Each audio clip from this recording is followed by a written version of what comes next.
Welcome to TOOKY'S Sidebar, a book club for soldiers of the one true faith. I'm David. I'm Quixote, Constantine's most vilest disciple. And I'm Capitalissimo, and I am accepting offers to be an agent provocateur. I will sell out both of these guys for anything. And we're back with the hotly awaited, sensuously desired Fedbook coverage. Yeah. People have been waiting with bated breath. Yeah. People have been getting taunted for many months that we might again read a book that I read 2 years ago and recommended to these guys, and they've been sleeping on it like a couple of Rip Van Winkles. Listen, I think we need to take responsibility. We were slacking on this. Like, this has been waiting for many months. This book nearly killed our channel. We have so many slop fiends trying to copy the sidebar, all these pretenders trying to copy our shtick and try to get into our niche. That's what happens when you don't put out an episode, Gabe. Right, and I believe in taking responsibility. That's why I'm asking Dave, can you please take responsibility and apologize to the audience? Apologize, David. I have no regrets. John is blessed to have me even whisper the name of his book, which is very good, by the way, and we're going to get into it in pretty good detail. But shout out friends of the show, Subverted Subversions, Jesse Larkins, King Cringe, those dudes. They did a great piece with John, so people can check that out after this as well. Where John, according to friend of the show, Jack Norman, gave away the skeleton key of Fedbook, I've been told. That's the whisper I'm hearing. So it didn't spoil much. If the one thing it spoiled was kind of pretty obvious, but we'll get to that. I waited to listen to it until I'd finished it, for the record, and it was. I haven't listened to it, so we'll find out if you did. It's actually very tasteful. Jack was bullying him, but it's a very good show. I recommend those guys, and which I love to see. I have listened to the show. I just haven't listened to that episode. The one thing I say about like the writer community in my head a lot is that it's a little bit like a needle exchange, where like if you give any attention or whatever to anyone in it, all of a sudden everyone's like, wait, oh man, where's my cut? Hey man, can you read my shit? I know I've never like looked at you or like whatever you before, but what you're too good for me now?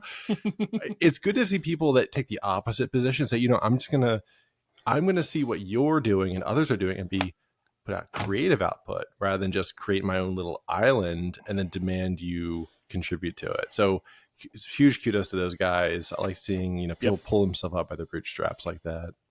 Boomer. Okay. Yeah, great taste in e-girls. Excellent taste in e-girls. Oh, that episode. Yeah. Shout out. That episode with Gabe on the e-girls was chef's kiss. We took down Dasha. I definitely didn't listen to that one. A liar. Yeah, I didn't, because I don't know who the fuck any of these bitches are. Why would I know that? You don't know who Melania Trump is? Are you that above it? I mean, I know who Melania Trump is, obviously, but like, you had like 20. You did a tier list of like 20. It had to be more than 20. It was like 50 random sluts. Who cares? Those are ladies, random, sir. I have followed every single one of those women. Oh, thank you very much. Home from work. I have hid in the wisteria outside of their windows. To get on the list, I had to crank at least one out. I was giving Honor Levy inspiration for her second book. Okay. Honestly, kudos on getting that close to the White House. I'm Trump's top tugger. All right. But yeah, I do hugely appreciate John's patience getting this out. I had some real life stuff that got in the way, and then I had some whatever that caused some delays. So super excited to get back to this. Some unreal life stuff that got in the way. Exactly, some fake life stuff. Formally announced. This is episode 1 of season 2 of the Sidebar. We're coming in hot. We're coming in strong. We got a lot of hot. I didn't even know we were doing seasons. Me neither. I'm hearing this now for the first time. But we got to make this one a banger, because we're starting a whole new tradition with this one. And I think it's a great one to start with, because there's a lot of interesting history actually with Fedbook. Kev, you mentioned you read it when it came out initially 2 years ago. And it was came out once upon a time. Speaking of subversions, I did an episode on the Lit Renaissance, which is sort of a upstart people self-publishing books thing 2 years ago or so. Little micro movement.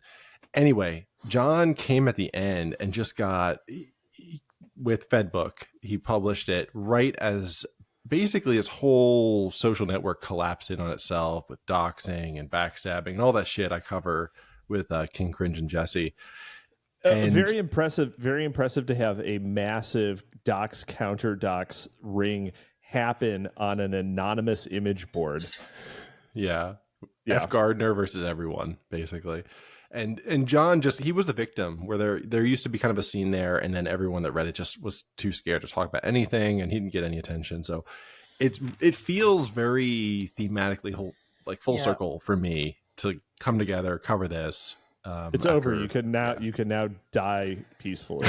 Wait, are you saying the profit cell interrupted Fedbook? They didn't want Fedbook to be published? Yeah. Some people don't want you talking about this. Some people do not want you talking about it. They don't want you knowing that you can get a job as an infiltrator and lose months of your life in an acid haze and completely forget about massive global events, only to learn about them at a critical juncture in your subsequent assignment. I'm not spoiling anything. I have so many thoughts. I really enjoy it. Okay, let's just jump into the book unless you guys had any other front matter, but high level, low spoiler, what do we make of it for people that are maybe considering picking this up? I just read this. What did I think of it, chat? Garage, what did I think of this? What did I think of this book? I have to say, this is one of the strongest books, not including short stories, you've read in a long time. I said to the elect elite of our Discord server, the Reddit, I have a persona for our Reddit subreddit, I have a persona for our Discord. I even said, this is probably even better than... What? Wait, you just said you have a persona for our subreddit. Yeah, our subreddit. We have a subreddit? Yeah, well, you weren't invited. Yeah, but and our it's that secret. Wikipedia. Yeah. Yeah. It's our secret subreddit. I don't give you a start on How has that subreddit not been banned? I have my connections. Don't even get started on our Theo-approved urban group. But oh no, Gabe is trooning. Gabe started his estrogen. He's taking his titty skittles. No, titty skittle. Anyway, the point being is, I think Fedbook is sincerely in our top 5. It is even better than Honor Levy's book. In terms of to be mean, Gabe. in terms of craftsmanship and consistency, Fedbook is actually an extremely consistent book. After you get past the first 50 pages, it just fires on all cylinders. In terms of consistency, no, it's a real page turner. In terms of consistency, it's only second only to Incel. Incel, Chloe, I think, was... Tom Clancy. It's more of a YA novel when you think about it, and no one here is older than 30. Actually, in the all the protagonists. That's not the defining characteristic of a YA novel. But go on. It features young adults. But anyway, in terms of quality, it matches. In terms of construction, in terms of Lolita prose, is a YA novel. You heard it from Gabe Sinclair. There is a Straussian case for that, but we're not going there. The point being is, in terms of construction, in terms of how he balances out the plot, the prose, his prose is actually quite good. The prose gets better as the book goes along. The comedy, the humor, the drama, everything. Literally, the book just gets better and better at each growing page. Very few of our books do that. With a certain mythical animal, rodent, that was the exact opposite of the case. And it's kind of this is like the Incel R-rated cut, the grimdark remake of Jackalopians, one could say, done well, done properly. We slightly bullied him off the internet, so I don't want to damn the name of Marlowe. I'm still looking for his Joe Biden novel. If you're out there, I've seen Mark, the draft. I know it's real. Out there, Mark, release Absalom. Or whatever he called it. I know Swan Marcus took it with him to his walk. He's still proofreading it to this day. He's reading it on the walk. I was blowing my mind reading this because jackalopes are referenced. There's a street, a critical street referenced several times. I was like, is it all connected? Mark Marlowe, the key to all this? We've never had a character this funny before. I'm so glad we did. Well, I was the second person to pick that up. Is this when was this written? When was Fedbook written? Yeah. Yep.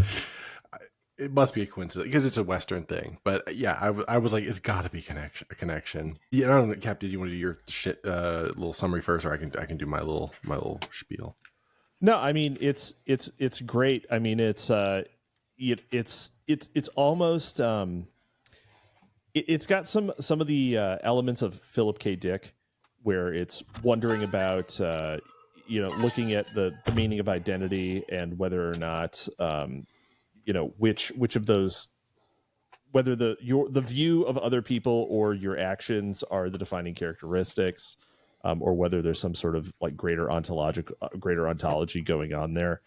But then it's also got just some like very basic story, like narrative sort of plot beats that are extremely satisfying, as a college, as a setting, as this sort of a bureaucratized managerial spy bullshit that Soldier Crane is stuck in. So it becomes a very dense plot, and in terms of characters, like there's a lot of characters crowded into the pages, which he handles very well. Like the characterization of characters, I thought was very good. It's a crowd, but it's a crowd that doesn't feel cramped. I have to say, it doesn't feel cramped at all. Actually, all the characters feel really great.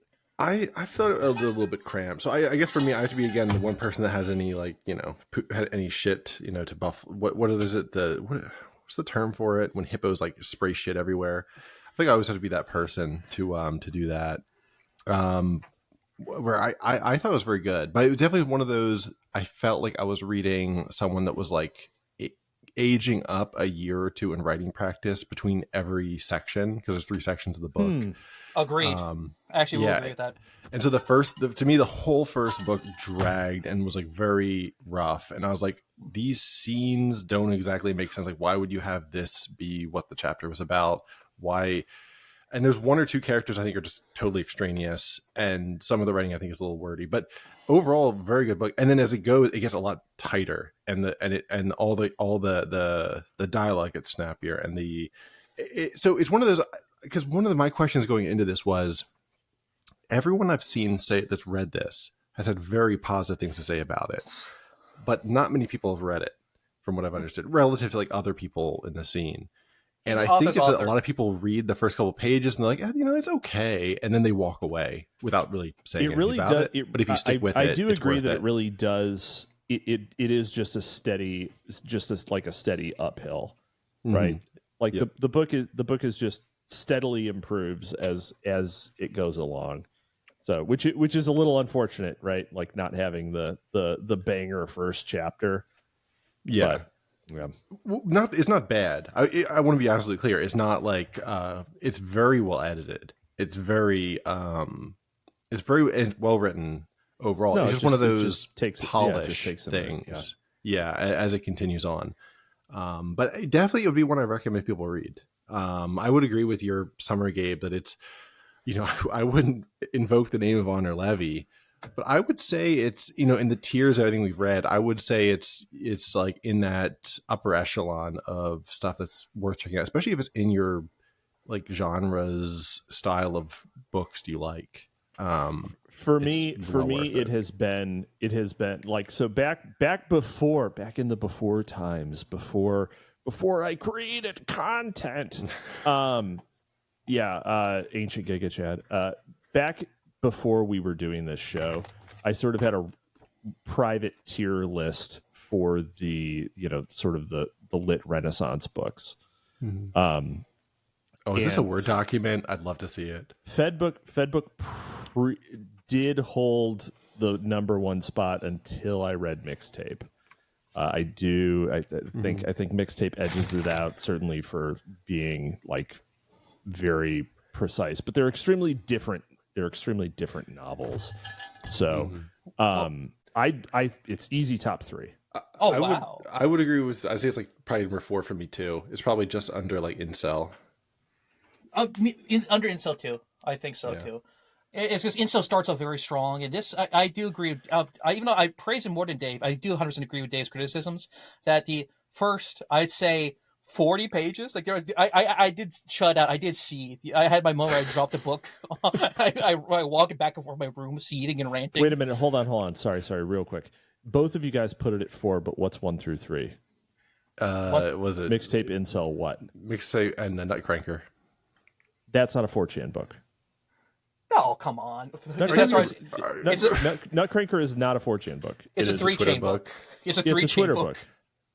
Oh, that's a Twitter book. That is fair. It is not a 4chan book. If we're being exclusive to 4chan, then yeah, it would be my number 3. Yeah. Okay.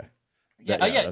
I'm not saying books we've covered. I'm literally saying the 4chan books. Okay. Yeah. Okay. We were doing different lists. Makes sense. Top Tuckers, bully us on Patreon to do a tier list. I've been wanting to do a tier list for a long time, but in this corrupted oligarchy of a democracy, I've been voted down. If we do a tier list, we're going to have to cover so many things that we haven't covered on the show. Like, have you guys read any of Zulu Alitzpa's novels?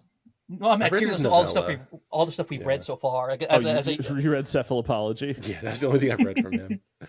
For a season's recap, since this is the start of season 2, we should easily do a season 1 recap of all the books we reviewed. And I am not doing a fucking clip show.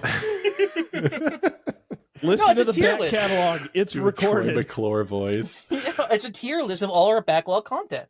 Hi, I'm Capitalissimo. You may remember me from such podcasts as this one last year. Let's go over my first what we book covered. with Otter Levy, lovely lady. Hobbit feet, though. But yep. I find that extremely attractive. But dude, did you see the one where she's in a tree? She's basically gorilla gripping the damn trunk. Okay, you got to drop me a link She's after holding this. on only by her pinky toes. Those things have 6 joints. She's like an eye. Actually, I will, to get back to the book, I do have a question for y'all in terms of structure of the first part. He does try to be playful with the text and doing a non-linear narrative, where the book starts off far into the future, where an old man out in the boonies gets approached by a stranger at his door, and he welcomes him into his house. Stranger. And he goes full McCarthy. There's no dialogue tags. Yeah, no quotes. Just figure it out. What's dialogue? And I think, do you think that was a good move on his part or no? I think it helps the beginning a lot, because when we get to meet Soldier, it starts getting clunky when we first meet Soldier, the first 40 pages, and then as soon as page 50 hits, it just all on cylinders. It's literally the first 40 pages after that introduction. Like the Soldier gets a little, you don't get to really know Soldier much. As a framing element, I think it's interesting because you know that it's clear that not everything is fully, I don't know, I guess you'd say fully material because of this stranger's kind of, his story doesn't really make a whole lot of sense. So it's either some spook shit or it's literal supernatural. Yeah. Why didn't he just call an Uber? And so it sort of just puts you, it just sort of puts you on off kilter right at the beginning. Mm-hmm. So you're looking for you know that more is going on than is immediately evident. It hooks you. It does hook you. Yeah, but it is a very different tone. It's not frenetic like the book has some scenes and elements in it that are very frenetic later. Yeah. Mm.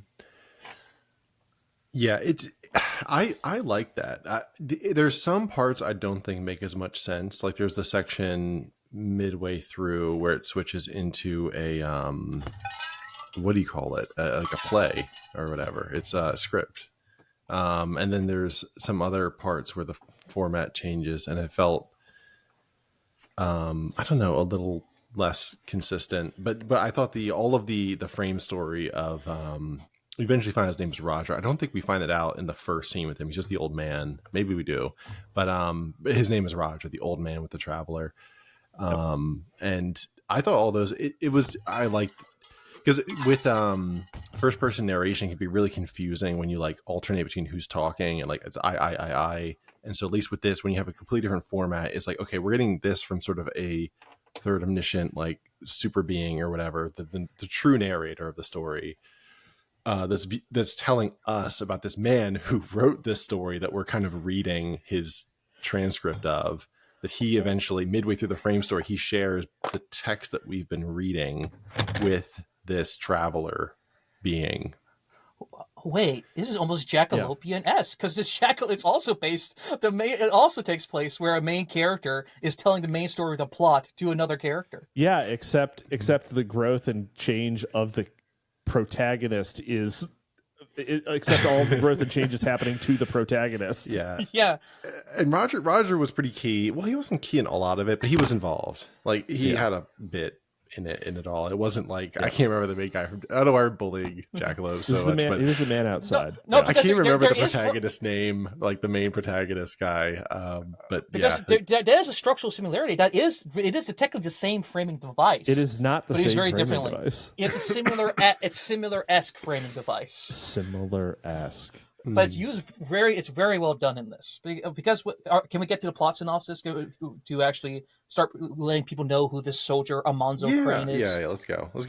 This is officially, if you want to whatever, like miss any spoilers, we've been very good so far. So you can pause this and come back some other time if you want to pick it up and read it. We all recommend it fairly highly. Like, we've all really enjoyed this. But yeah, let's like dive into. I guess we'll just roughly, for our own sanity, do it in parts, because the book's split into 3 parts. So let's kind of do part 1 here. Go for it. All right, let's take us Harad. Actually, we should did the name. I did the naming scene. I'm Quixote. You're Harad. Cap, you fucked it up. You could name yourself that or something.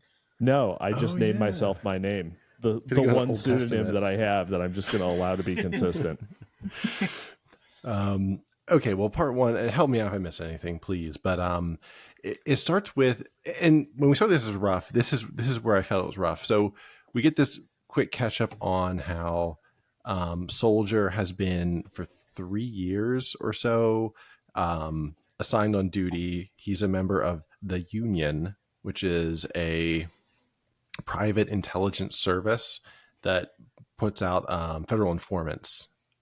Pay to investigate, kind of PI informant almost situation. Yeah, pay to play. So they go deep undercover, but they're also like 1099. They're rent a spook. Mm-hmm. So he's well compensated, but also like completely unprotected. Yeah, and he's with the Jackals for this time, and he's just talking about how he was taking crazy amounts of peyote and mushrooms and God knows what, and just totally spaced out. He was supposed to investigate these people. Eventually, the mission works out, concludes. He's getting back to civilization. He checks back in with his Union rep, and he gets fucked there. Much like friend of the show Tim Kaine, he is denied his Christmas bonus by the Union. He wants that day of promotion, and they're like, no, you're just maybe later. Don't they delay it, right? They're like, maybe it'll work out. But not. And he has a black like mama there too, who's like, honey, they'll get it to you eventually, I'm sure.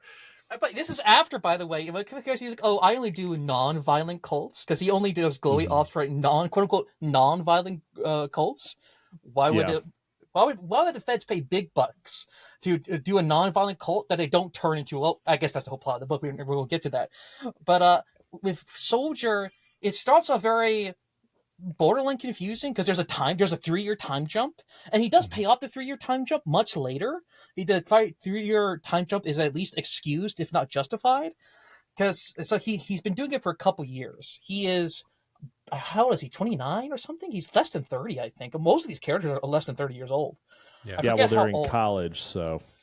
Yeah, he literally got offered a job right out of college. He was like 18 when he first became part of the Union, I think, if I recall correctly. Yeah, but most of the story, occurs in college, right? And he spends 3 years in an Arizona psychedelic shaman group out in Arizona or New Mexico, and he goes on multiple vision quests that hint at his future destiny. And Cap is right. The concept of fate just grows more. His whole story is all about a fate. The Soldier is fated. He's constantly trying to get out of it, though. He's like, listen, I just want to get paid and get the fuck out. He constantly tries to break out of his deal. He doesn't feel morally obligated to the Union at all. He hates the Union, actually. Yeah. At every opportunity, he wants to skedaddle. He wants to leave. He wants to caboose right out of there. And he literally, after going 3 years in the desert with these like desert shamans, he busts into a Mormon's home, uses their phone to get out, and he then gets assigned to another job out in what's it, Hubarth, I think it's called. Hold on, The Hub. main town of the book. Yeah, what's it called? Hub, HUB something. I can't recall the exact name. In the Gulch.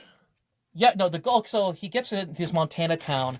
It's named after an explosive chemical because it's the town is home to a very rare mineral. Tannerite. Tannerite. The town is called Tannerite. I don't know why. Hub something is in there. I forget. Tannerite. You're absolutely right. TANNERITE. And it's a very rare substance that is grown in that town. What? No, it's not rare. It's what? But yeah, that's how the town started booming. Yeah, but it's not like it's not a rare substance. It's a 2-part compound that's kinetically activated. You can like buy it at Walmart.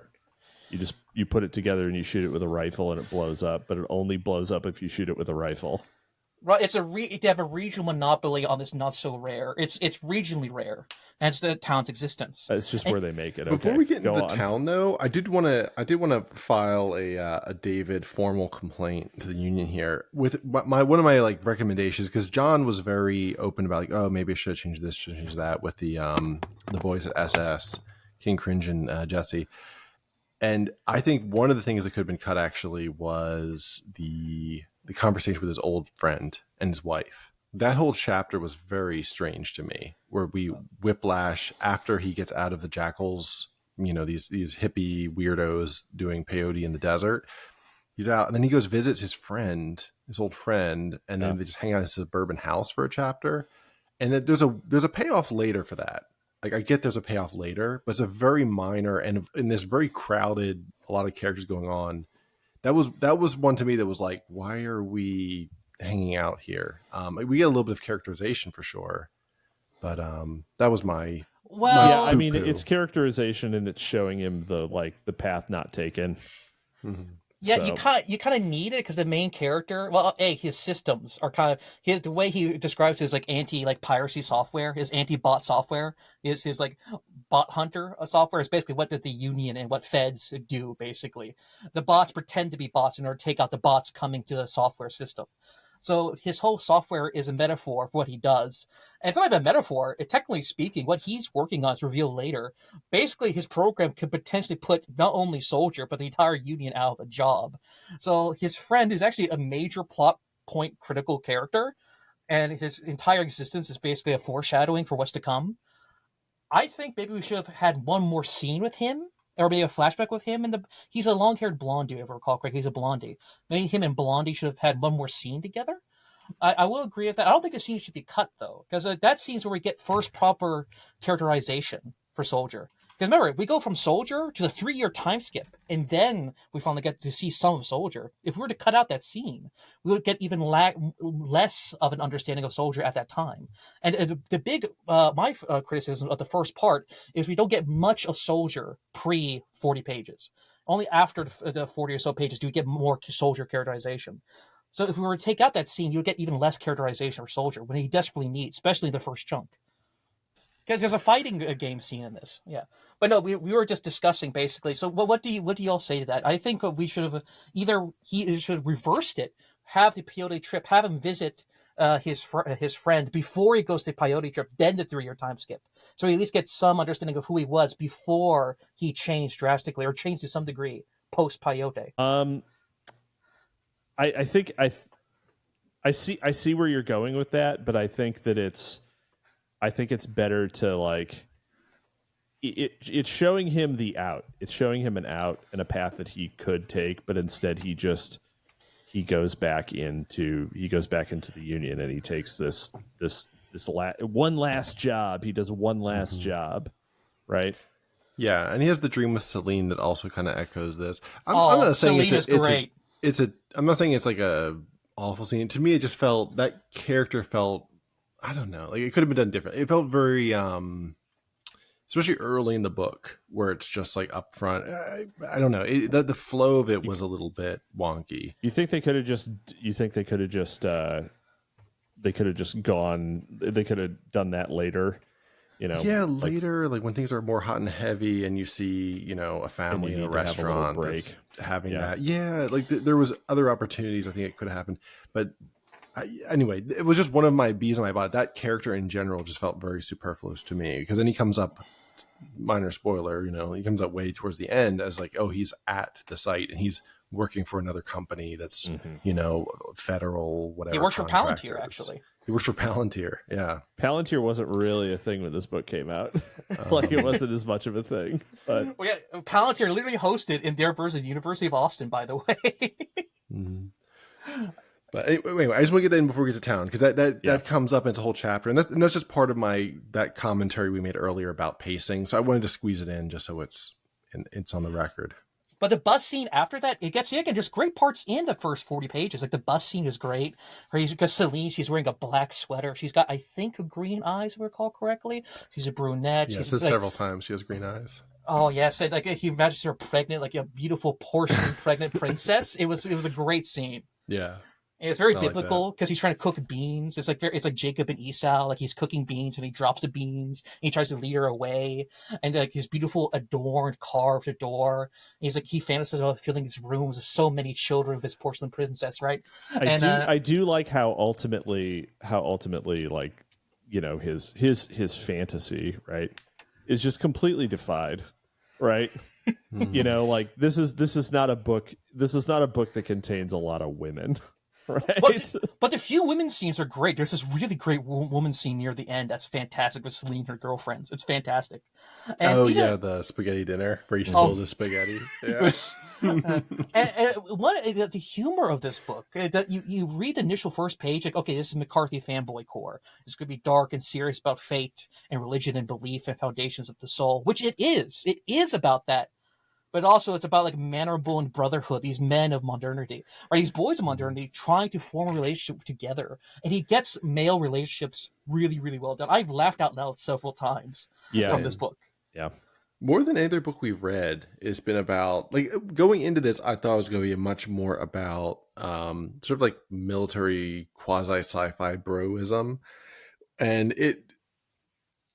that was my expectation, and the reality was much more dudes being guys being dudes, more guys being dudes than anything else. Yeah, just male like there. I mean, I did feel like if there was something that could have been changed, like maybe combine a couple of the dudes being high and hanging scenes, like a couple of those getting smashed together might be okay. But the dialogue is very naturalistic. I think that's what it is. But the dialogue is extremely convincing. Yeah, absolutely. Yeah. Which is, it makes it good. But then to your point, but it's very flabby. You have that, what they call in showbiz, the shoe leather of people having these sort of formalities, whereas like more strictly dialogue is way more like the key lines of a conversation, right? But this has a lot of, because he's good at and you get a lot of word count from that. And he's good at characterizing small characters. Even the bus driver, he gives the bus driver a very strong persona. Like, he wears goggles, not because he has trouble seeing. It's so that people in the back can't tell if he's looking at the road or looking at them. So he's always watching. He is the baron of the bus basically the entire time. And he cucks him. He wet dream cucks him from his dream and wakes him up. Yeah, maybe saved him from himself, waking up with wet pants. And then so he finally goes to Tannerite after he goes to the Union. He takes the bus. Well, and he got the mission before this, just to clear, like, for logistic, anyone that didn't read it. And the mission is he's supposed to spy on Baldwin, right, specifically, and then find out about this cult, the Crusader cult. Right. Wept is like the overarching structure of it. And there's so many acronyms in this book. I'm gonna forget several of them, but Wept is one of them, which is the overarching thing. And then Crusader is like a cell within it that will and there are a lot of overlapping, slightly competing, slightly associated, different different groups within it. Right, that are, and they operate as cells, so it's not entirely obvious what their relationship is either. So yeah. Well, Yeah, well, exactly. it's about three groups. You got the pay for play glowies, which is the unions. You got the regular gov glowies, which Celine represents, and you got like the third group, and the third group will be revealed a little later. But basically, kind of working for the Antichrist? Question mark. We'll get to that with a very interesting character. But he finally goes after he gets the mission brief. Thank you for that, Dave. And he goes to Tannerite, and Tannerite is like a college town in Montana, and he gives a good lore about this. Like it was basically just a rest stop for like pioneers at that point. There was very little to do. Indians would go scalp people. The pioneers would go out and give them a sick sheep or sick goat. Like the most smallpox thing, but people don't know they actually intentionally gave them a sick goat or they did not give them a sick goat. So what the Indians did is actually they avalanched a bunch of goats into the gulch. So the main gulch of the land is just like a goat graveyard, basically. And all the humanities majors always talk about like ecological disaster and genocide. Like all the hipsters in this university, all they talk about is like the ecological terrorism of the white man and stuff like that because of the gulch and because of all the dead sheep inside the gulch, if I recall correctly. Yeah, there's a lot of cool commentary on universities in general in the book. Yeah. About they use the line "self-licking ice cream cone." I think at one point about like research and just the way that they function. Yeah, one of the characters says that, and honestly, Tannerite is a very fleshed out town. Tannerite, all the characters, even the town itself, gets fleshed out as the book progresses. Like I would love Tannerite. I'm sorry, I would love to actually live for Tannerite. Tannerite sounds like a great place, actually. I guarantee you that town exists. You just go to like, I don't know, like pick a cardinal direction and then Google Montana University, and it's going to be in that town. Yeah, right? But like it's going to be in the place that has a diner and like a couple other things, like maybe one industry that keeps the non-university people in business, which is probably, I don't know, I'm going to take a wild guess, healthcare and a Walmart. Yeah. Like that's the town. Boulder City, Nevada is a little bit like that because there's a coffee place in Tannerite. You got the cute Lolita girl with the choker on, and they're in Boulder City. You could go to an antique shop and they sell like swastikas, and then go right down the street and see. It's just like this town because it's filled like every young man in Tannerite is easily radicalized to a cartoonist degree. But so he goes to Tannerite. He goes to this. I think lousy with cultists. Yeah. Of all stripes, and I think the college is named Hubbard or something. There's a HUB something, and the college it basically I laugh because it is basically University of Austin. It was founded by a eccentric billionaire, right? And he forcibly inserts like his OC instead of like in real life. Theo would probably make a statue of like Rene Girard or Barry Weiss instead of little Dickie from Moby Dick, because their mascot is literally the white whale from Moby Dick, and their slogan is like "Call Us Ishmael." And actually, one thing they have better than the real life University of Austin, other than actually, being a university, is actually it's accredited. It's actually an accredited university, which, it's purposely reactionary. Like the eccentric billionaire even made like a castle on the land because he's like an eccentric like Western weeb basically. And Soldier initially likes it, but then he finds it kind of phony and kind of fake. The castle that's on the campus ground, if I recall correctly. I mean, most college campuses are a little bit ersatz because they want to be Oxford, but they aren't. Yeah, with the castle, it is Oxford LARP, and the castle plays a part. And he goes to this college town, and he tries to get adjusted. He names himself Kenneth Branagh, the famous Hamlet actor. And there's bits of Hamlet in here. I think maybe it's an intentional Hamlet reference. I think to a certain degree because Hamlet's also very much about fate. All right, Hamlet can only end one way, right? Sure. And it's the same thing for this story. I think probably it's most intentional. And so he goes there, and he tries to accompany himself to people because he needs to find Baldwin. Baldwin is the leader of the particular crusader cell that he needs to inculcate himself into. And this is where we get to the scene that enraged me, that boiled my Balkan blood. It was so enraging. The dancing scene? Yes, the dancing scene. What my God. Okay, you don't know. Okay. Not an ABBA fan, I see. No, I love ABBA. I sang Dancing Queen drunken many times. And Angel Eyes. Angel Eyes is also a great song. But no, what pissed me off about the scene... But why weren't you digging the dancing scene? I'll explain why I did not dig the dancing scene. Baldwin is a ginger, has long hair, has a big belt buckle, and he likes to dance too. So Soldier has to sneak into the dancing club in order to like seduce Baldwin to let him join his cell. And there's a female character. Phrasing there. Not your gaydar, like I said many times in the show, way off. But there's this wonderful scene where he meets this very cute, mousy girl named Caroline. And Caroline has a very strong characterization. And she never gets referenced after this again. And the way they treat Caroline, like she's a very mid girl, but her dance move, like she rapes you on the dance floor.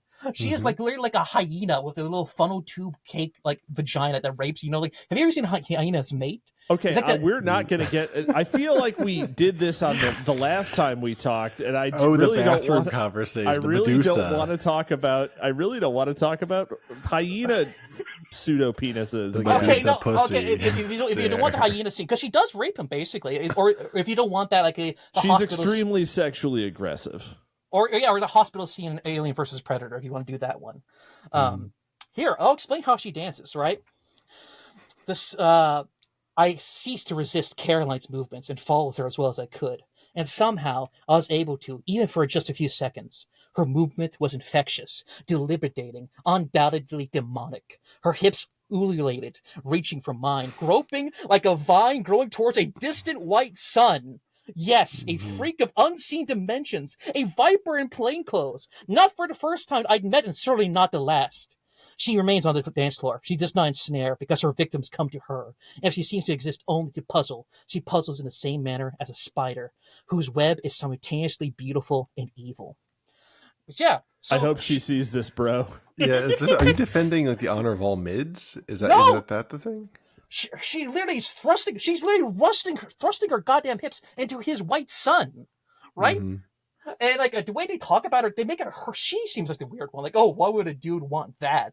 Right? Mm-hmm. I understand because they're trads. I understand why they're trad. But the thing is, Soldier's a horny dude. He has a wet dream on the bus. But they portray like, oh, no man would ever go want to see her, like a cute mousy mid girl who dances like that. Who like you probably wear the "I got raped" shirt and like with the dance club and all I got was "all I got raped." How erect were you when you read this game? It was a great scene. It was a wonderful scene. Yeah. But then tragically, he had gooned too long and too proudly.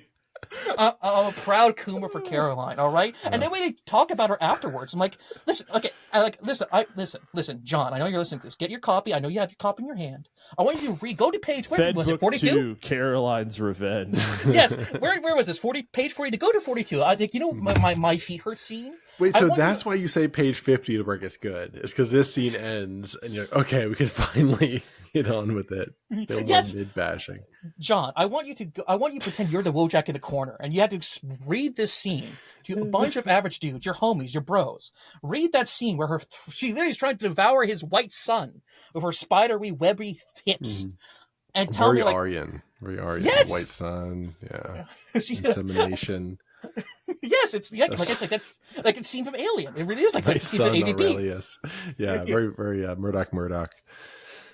And she gets a lot of characterization for such a small tidbit character, like more than because he does very like the waiter in the pizza place, like all these small characters either have very strong first impressions and they don't come up again, and that's fine, and some of them come back in very unexpected ways. He does almost every character like that except for Miss Caroline, which I feel was the way he described her. I got blue balled. I got literally blue balled. All right. Anyway, that happens, and then he impresses Baldwin by dropping her on the floor. By dropping on the floor, and such that he can join the cell, and then he meets Raymond. Yeah, because he had to disregard women, right? Mm-hmm. You have to forsake the temptations of the world. Oh, yeah. It did seem odd for Baldwin. Like that doesn't seem like Baldwin after this to hang out and go to a dance club. The thing is that what it doesn't seem like, right? What is a little odd is that they then proceed to not be terribly like hardcore trad from then on, right? Especially Raymond. Raymond's introduction is great too. Like if Baldwin's like, hey, Raymond's a gamer. It's like, no, I'm not. He has to sell You think I can get him in the cell? Yeah. He's pretty Right. cool. I feel like you might join the cell. Everyone's like, yeah, I'll join the cell. Oh my god, we should make a dating sim that's just a dude bro dating sim of getting guys in your terrorist cell. Join your terrorist cell. Oh my god, that's $1 million idea. Oh, sensitive young man simulator. Yeah. West has fallen. You get SMS. chudjacks. Like it's like Persona, like people under their faces, under the Vibe characters' code faces. sensitive young man simulator. Make it a visual novel. It'll be great. Yeah, literally, every white dude in Tannerite, every white dude under the age of 25 is desperately craving radicalization in this town. I mean, which is kind of like the fun, the slightly sci-fi element of this. Right? It's like a slightly more fucked up America than what we have today. The date, they don't say the date ever, do they? So it's just sort of this somewhat current, but like a little bit not. Well, it takes place in well, remember, it all takes place in a 3-year time skip. Yeah. But I mean, so you're saying it could be like 3 years from the present? Is that what you're saying? No, it literally is 3 years in the present. Yeah, I just view it as like near future, but like not significantly sci-fi near future. But anyway, plot wise, I'm trying to think what else happens that first bit. Like, I feel like things slow down a lot. I think he meets Celine after in a cafe, in the coffee shop. Yeah, charred bean, I think. Yeah, the charred bean. Which I mean, is that a little sexually charged? A little bit, like in the charred bean. Well, his beans got charred. They didn't get roasted. You're missing the reference there, bud. But and then in that first encounter, she mentions Constantine, as a figure, and so and sort of like clues him in that there's more going on behind the scenes. And then the rest of the first book, like I'm trying to remember what else happens. Like ultimately they go on the camping trip. Oh, and they have super fucking Kino, the police pullover scene. Oh, maybe one of my that's when it favorites gets good. in the book. Yeah. Basically, what we're talking about, as soon as one character gets introduced, Godfrey, like the setup is there. His banter with because the seed is there with Raymond and Baldwin, because Baldwin's not very trusting of Soldier for a very long time. Mm-hmm. All right, but as soon as they get a hint, because when Soldier goes out to meet Celine, he has to kind of not spill spaghetti, but like kind of tease out the spaghetti out of his pocket to get the trust of Baldwin. and these scenes are great, where he's trying to calculate how to speak. It's like because Soldier's very competent. He's very competent in his job, and you actually see him go work out the logic of what can I reveal, what can I twist, what truths can I say, what truths can I leave out. Those scenes where they're kind of playing 4D chess with each other are very, very good. It happens about 2 or 3 times, and all these times are extremely excellent. Yeah. And so he reveals the part about Celine, and Baldwin, of course, gets like he starts to see the glow coming off a Soldier with that, and Baldwin gets very suspicious. So they get one of their friends, I think he's Samoan, he's like a Hawaiian dude, Godfrey, former Marine or something. Godfrey, he's a Nat sock, but for Samoans, for Pacific Islanders. And as soon as Godfrey gets introduced, the dialogue, everything, it's not necessarily Godfrey the character, it's just that he finally feels comfortable enough just to let the banter flow. Godfrey's a hilarious character where they're hanging out by the campfire, and Godfrey's explaining, Hitler really ruined National Socialism. National Socialism is a really great idea. It's such a great scene. And Godfrey's a little pudgy. There was another mid, actually, that was disrespected before this, Gabe. I don't know if you seethed about that. There was a mid of indeterminate ethnicity. Remember, she was like drunk and sitting on the thing out there at the park. And there's a little bit of like time. It's always a quarter Asian here too. Do you guys remember this? Like there was like a little bit of time fuckery at this section where like they went to go party at the head of the party. They talked about something after the party, then they went back to the party. And then they were which was that was a little disorienting for me. Like I remember that was one of my hiccups with the whole book one. It was like getting a little too clever and like jumping around in ways that was just like what's even the point of it? I didn't mind. I thought it was pretty natural. And that's the only scene we get, because Baldwin, actually, for being a radical, they don't really discuss particular like ideology a lot. Basically, Baldwin reveals they're just kind of all on the same page. It's all vibes, legitimately. Basically, Baldwin's just basically a Buchananite. Like they're against free trade. Like, oh, these nihilist professors, they're just self-licking ice cream cones. They take away meaning with deconstructionism. Second self-licking ice cream cone of the episode. Let's lick. Sydney Sweeney's Baskin Robbins, which was the initial. Dave wanted to do a Slop Kings on that before me and Cap held him down to do this book review. Wait, what? Baskin Robbins? Oh, don't lie to me. Okay. You're trying to recover. You're trying to recover your reputation as a niche book reviewer. But yeah, so Baldwin gives a very vague political rant like against free trade because Tannerite, because of free trade, because their industry has been completely hollowed out. So they're very protectionist. They're very anti-nihilist, but very like vague, like anti-nihilism trademark kind of thing. I could have done with at least one more political rant from Baldwin or Raymond at that point to get like at least a firmer grounding of what these dudes actually believe in, because they've really to go to 0 to 60 on very vague ideological terms. Because we only get one political rant from Baldwin, which is he rants at the drunk girl, and the thing is we don't get to see or hear the normie girl respond. Yeah, Soldier generalizes what the normie girl responds to the libtard. Exactly how it. So it's an object lesson. You never let them respond. Yeah, if only I could know what a woman thought about this. Perhaps they do respond, but you never hear it. And to be fair, he does lampshade it because Celine says, "Oh, they're just all vague ideological men just looking for purpose." Because Celine countersignals the Crusaders very early on, like, "Oh, you're just boys wanting to roughhouse, basically." And Soldier, like within the first 5 minutes of meeting them, is like, "Yes, fuck the Union. I'm totally actually true. Yes." Like he is a born crusader. I mean, his middle name, which is a great historical touch. I remember correctly, John is actually a historical guy. His middle name is Soldier Amanzo Crane. Now, I actually looked this up. Yeah, this is a deep cut. Yeah, it's a great deep cut. I'm glad you caught it too.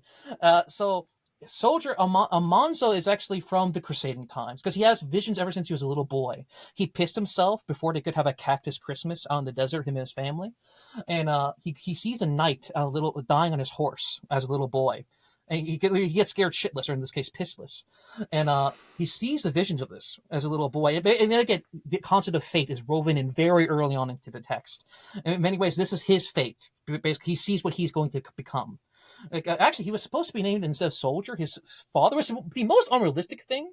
Is that a Hearts of Iron 4 father who's really into like Milton Freeman got laid because his father's very pro free trade, and like and he was in the military, but he's against spooks. It's just amazing that Soldier is completely Caucasian. True. Yeah, not from the Vietnamese swamp pools. But no, but his father is very, very much of the 90s neoliberal, I'm a patriot, that kind of thing, that very early Americana kind of feel. Like he calls his Ninja Turtles like terrorists, like they're ISIS when he's playing his action figures. And he doesn't like the fact his son is fighting for the spooks. But they name him Amanzo. Now, Amanzo was a crusader. Well, initially, it's rumored that he's named after Islamic crusader who saved a Christian crusader. Almanzor, yeah. Yes. Yeah, Almanzor. And Almanzor saved a Christian soldier who was fighting for the Christ side, the proper side. And to honor the man, he named his son Almanzo. And it's actually the only real life figure that we know has... I love how you said it and then immediately said the... Anyway, go on. Reverted.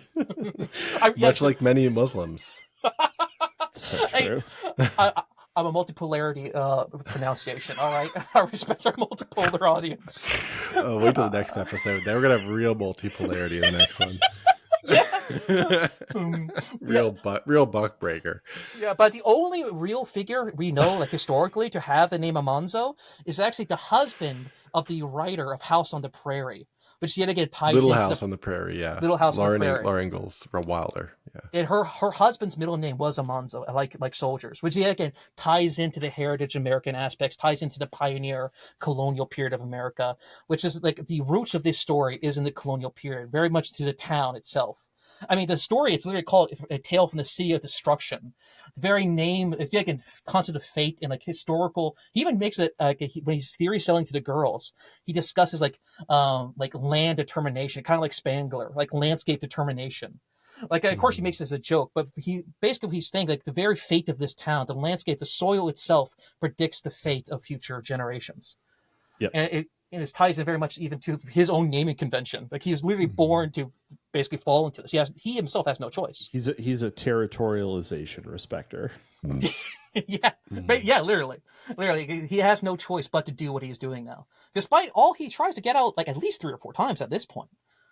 He continues to accidentally escalate the situation because he's the first one to say, "Hey, let's go shoot up the castle." I think it was his idea actually to get their trust. Because they're going to shoot up the castle at least and try to be non-violent, don't hurt any civilians, only shoot people that shoot at us. Wink, wink, nudge, nudge. And he tells Celine, he does give her a false lead, a red herring, that they're going to shoot a radio tower out in the boonies.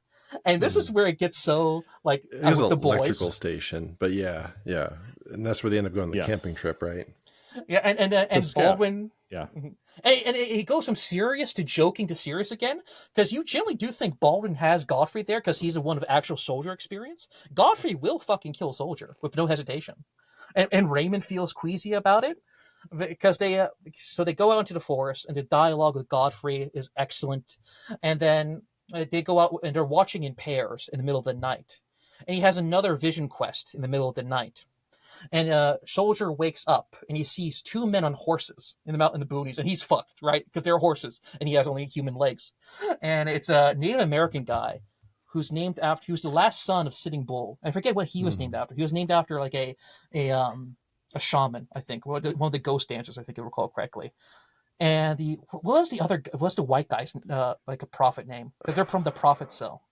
Yeah, what was his name? Alighieri. He was some like Italian priest that called out like the papacy for corruption.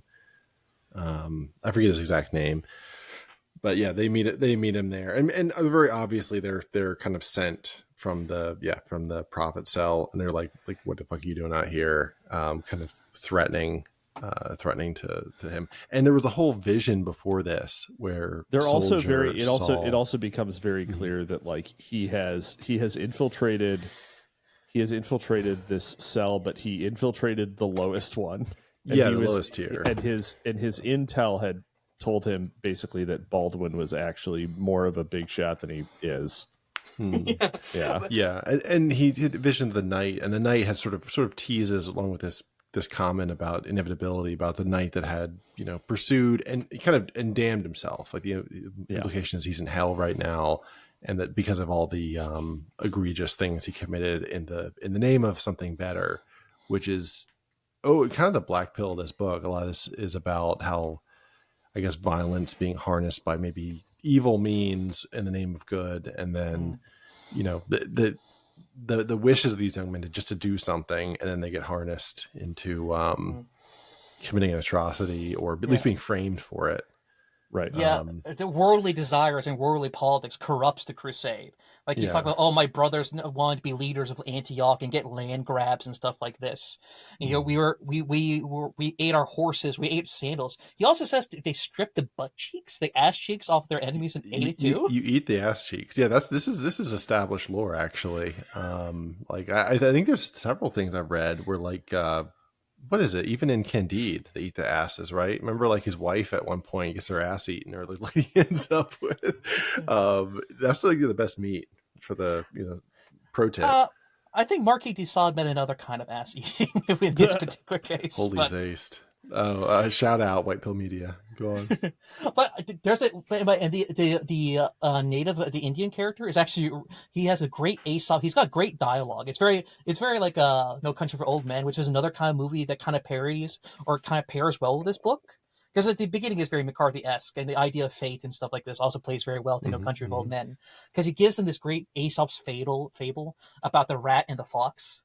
How the rat will betray his own kind just to survive, and the fox knows that. And they're both kind of dancing with their own eternal natures and their own eternal destinies. It's a great little Aesop's fable that ties into the main point of the book. It's a very well done.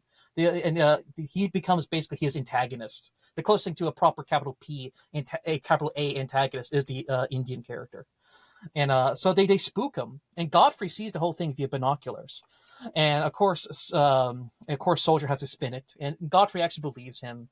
And I think Baldwin also he basically earns the trust of everybody again, only for a little bit though, because this is finally one like, these are the boys, like the Crusader cells are the retards, like they're the Discord tweens, like back in 2016, with all the Crusader PFPs and like Deus Volt posting. They're the like, base retards, right? Like they're having a great time, dancing into a federal prison as they dance into their death. Yeah, Raymond is wearing his Kekistani shirt as he's just looking up. Yeah, absolutely. They're that type, basically. Sargon of Akkad, you tell me that he wouldn't be a crusader? I mean, come on. You know it'd be. But they get caught. What about the online commentator cell? Yeah. You mean you prophets, crusaders? Did you forget to ask somebody? What about V's Vorcell? The guys who just chill. What about dudes who just want to chill? Can't we join a cell? There's three of us. There's three of us right here, guys. There's three of us. We could easily form a cell, and everyone gets two more guys. Yeah, let's do this. Yeah, we're the Doctor Universalis cell. We just talk about it. We could be the core. Yeah, we could totally be the core cell, and then I'll find two more. Oh wait. I have Mike of Poland Sandbatch. Oh my god! No, I just told you. All right. Well, it can't be them now. So damn it. Someone else. Oh wait, I guess you could say we could be the theory cell. But that's a good one.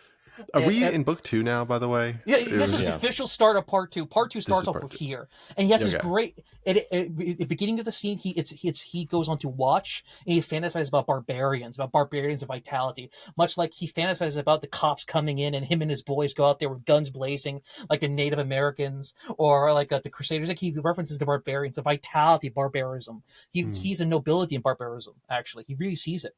And it's a great line of dialogue, and he dreams about looking up at the stars. And the mountains are a great character in this. The way he describes mountains, the way he describes stars like beads shining up at the sky. He can almost reach them, but he doesn't want to ruin that dream. Like the prose gets very pretty in this. Part 2, the prose is pretty, the dialogue is bouncing, everything about it gets level. Like as soon as part 2 comes up, it just goes to another level. Part 2 really just blows part 1 out of the water. Yeah, it gets a lot better. And I want to get some thoughts on the writing in here too, which again, I like this book a lot. It's like in my top 3 or 4 of the stuff we've read for this. My largest complaints, okay, so pacing and sort of the first section being a little bit like not as good, and it gets better, and so like the scene selection part 1 throughout the book, though, the only issue I wish I would, or 2 issues I have, one being like maybe like length and some things around that. There was a lot of descriptions which are almost Conrad-esque, or maybe like Dostoevsky-esque or something, like of the adjective and adjective. I was kind of avoiding mentioning Conrad. Yeah, but was he ringing a bell for you? Well, I mean, this is kind of like the setup is kind of Soldier Crane is kind of Kurtz. Like the question, there's the question of going native, and the issues related to like changing sides when you have entered this sort of violent context. So, but yeah. Sorry, it's absolutely, and that's a style thing too, which is not to say it's wrong, but it's not my like preferred thing, like sentence level, like preferred writing style. Sure. I just want to point out it's a little bit of a wordier style often too, with like the adjective and adjective descriptions. Like there's a lot of those like fuller sentences. But then the main thing I wanted to point out was voice was actually my biggest, like my main critique throughout the whole thing. I feel like the voice was a little off in terms of consistency. So remember, we're reading this through a frame story, a book written by Roger, who we haven't actually met in our like retelling of the narrative, but Roger's a character in it. He's going to come up in just a minute, but the way it's depicted, like I remember there was one line that jumped out to me in part 1 where Soldier says, like when he's talking about going to visit his friend's house with the wife, and he's like, "Oh, to see those trees again," with like an exclamation. And I was like, that's a very weird, like that doesn't fit this character from any other thing I've read of him. And throughout it, there's a lot of this crusader language, and I don't know, I just found it, the level of language, like the spoken word versus the descriptive word, and things being illumined, like illumined comes up a lot. How many times people are illumined by light? I don't know. There was just something, maybe I'm alone in this, but it felt somehow incongruous with the level of like speech that was given by most people. Obviously some people are very elevated and they sort of give which is fine. They sort of give their stump speech on their worldview. But then oftentimes you have this like very casual dude bro conversation with this crusader-esque, like purposefully elevated language at the narrative level. And I don't know, it just never, it worked and it's good, but it just never quite felt like it was like tacked down perfectly, and it was like consistent. Like it was always these loose ends. Oh, so like why the same individual would be sort of radically changing their manner of communication like that? Yeah, exactly. And we're reading this in first point of view from Soldier, but written by Paul. So that adds a whole nother layer to it that you're not really clear on until the end. But it's also like, why would he write it that way? And him, it doesn't quite. And I can't think of these like words. It's one of those like, if I read through like an edit pass, I probably could have a more like informed, thoughtful way to express this. But it was just a pinch off throughout the whole book. So we've had this problem before. Basically, you're just saying there's a distance between the authorial voice and the character voice, basically. Yeah, generally, and it would vary within the authorial voice with its level of diction. Like sometimes it would go high, sometimes it would go low, which is fine. You can do that, but it felt like someone like read something, got inspired, and then would like pump out of a certain style for a chapter, but then the rest of it was the rest of in the same style. To be fair, based on how we were introduced to Roger, I think Roger Wood is the kind of dude to kind of do that, just randomly try to be very highfalutin and theological out of the blue, and then go to bro talk. That's something Roger would do based on how we were introduced to him. Roger filled. I can see that. I do have, to give a taste of the prose, I do have the line I like here. It's really at the beginning of part 2. It's page 159. These are stars line. Stars. God, all those stars, looming so high above, like so many there's your luminescent, Dave, and pearly beads. They appeared impossibly within my grasp. I didn't put my hand out. You shouldn't just break such humbling illusions. And of course, humbling illusions in general plays a very large part of this book in general. So I think that's a good taste of the prose dialogue. I think the prose again gets a lot more prettier, or much more tacked on, I guess what Dave could say, as the book progresses as well. Well, again, I don't want to say it's tacked on. It's good. It's well written. It's just there was like something with the consistency of it that was just a little off. And it's not a big deal. I don't want to be overly whatever about it, critical. But I just want to make sure I fit that in somewhere. Yeah, well, I don't, because it's so sincere. And the thing is, when both comedy and tragedy are sincere, they kind of easily bounce off each other, even though it goes very high to low instantly. Like in this particular story, it goes like, the vitally, the barbarian, the crusader against the soulless modern man, where he's having this like little dark age edit in his head as he stares at the power station. Right? But then him and his boys, the next day and the next morning, they're about to leave. Everything goes smoothly. And then Baldwin has a great idea. It's like, hey, real quick, put those cans on this ridge. I want to test out my gun real quick. And so Soldier goes out to the hill to set up the bottles, set up the beer cans. And there's tension still. He still thinks they're going to shoot him at this point. There's still a wave. He's just waiting to have his head turn into mist. And there's nothing he could do about it, right? Yeah. And so, but no, they literally just want to pop off. Like, listen, we got the guns. You're out in the woods. Let's just blow some steam, boys. They just want to have some fun with the boys. And then Soldier gets in on it too. And then a cop comes in because they hear it because they're just blaring off like a goddamn Vietnam in the woods or the plains in this case. And like dumb idiots. It's good, yeah. And again, dumb idiots in a very in character and like fucking I just want to hang out with my boys kind of way. It's very, very, very believable. And the whole time he thinks, oh my god, did the prophets do this? Did the prophets do this? The prophets sent this cop here. And it's revealed later on. No, it's literally just a random cop. They overheard them shooting randomly in the goddamn plains. Yeah, well, I think they were blaring music too. Like there was zero OPSEC on this operation. Like they were doing everything wrong. And then that's how Soldier becomes the lead of the cell, by the way. Baldwin gets arrested because he has like a modification on his gun. I think the cop has the very same one, but the difference is that he got his back in the 80s. And so he's this big power tripping dick and he arrests Baldwin for basically no reason. Yeah. Oh, and I mentioned the Kino cop scene. But also, fuck the ATF, but yeah. Amen. But yeah, that one was just like recap too, because that happened a little while back, but just so fucking funny. Like the British cop that pulls him over, and then he UK like cop, doesn't yeah. see the blunt on the desktop or whatever it is. Yeah. Yeah. It just, to me, that was like some of the peak like comedy and just good character writing. Because it really ingratiates you to like the cell he's part of. You really feel like you're riding with the boys, and you got this like sneak peek at the story. Yeah. These one-off characters, both of the one-off character cops have so much personality despite only lasting less than 5 pages. Yeah, the second was really good too. Yeah, like so like over their bullshit because the cop initially wants to leave him off with a warning. It's strongly hinted that the cop wants to let him off with a warning because he relates to these boys. But I don't think they give him proper respect, or something that the Baldwin or one of the guys says turns the cop against them. Basically, he's like, "Yeah, no, fuck you. I'm gonna ride your. I'll go bust your balls this time around." Yeah, we get a $50,000 bail or whatever it was.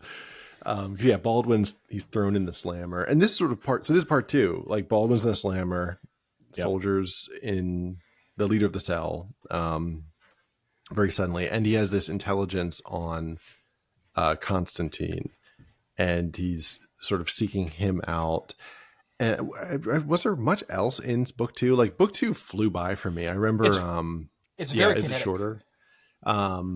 Maybe it's the same length, but it just flies faster. I know they have him and Constantine ultimately boils down to them having a conversation. It's cool. They talk about Constantine, how he looks into him and he has all these like fake references to fake stories.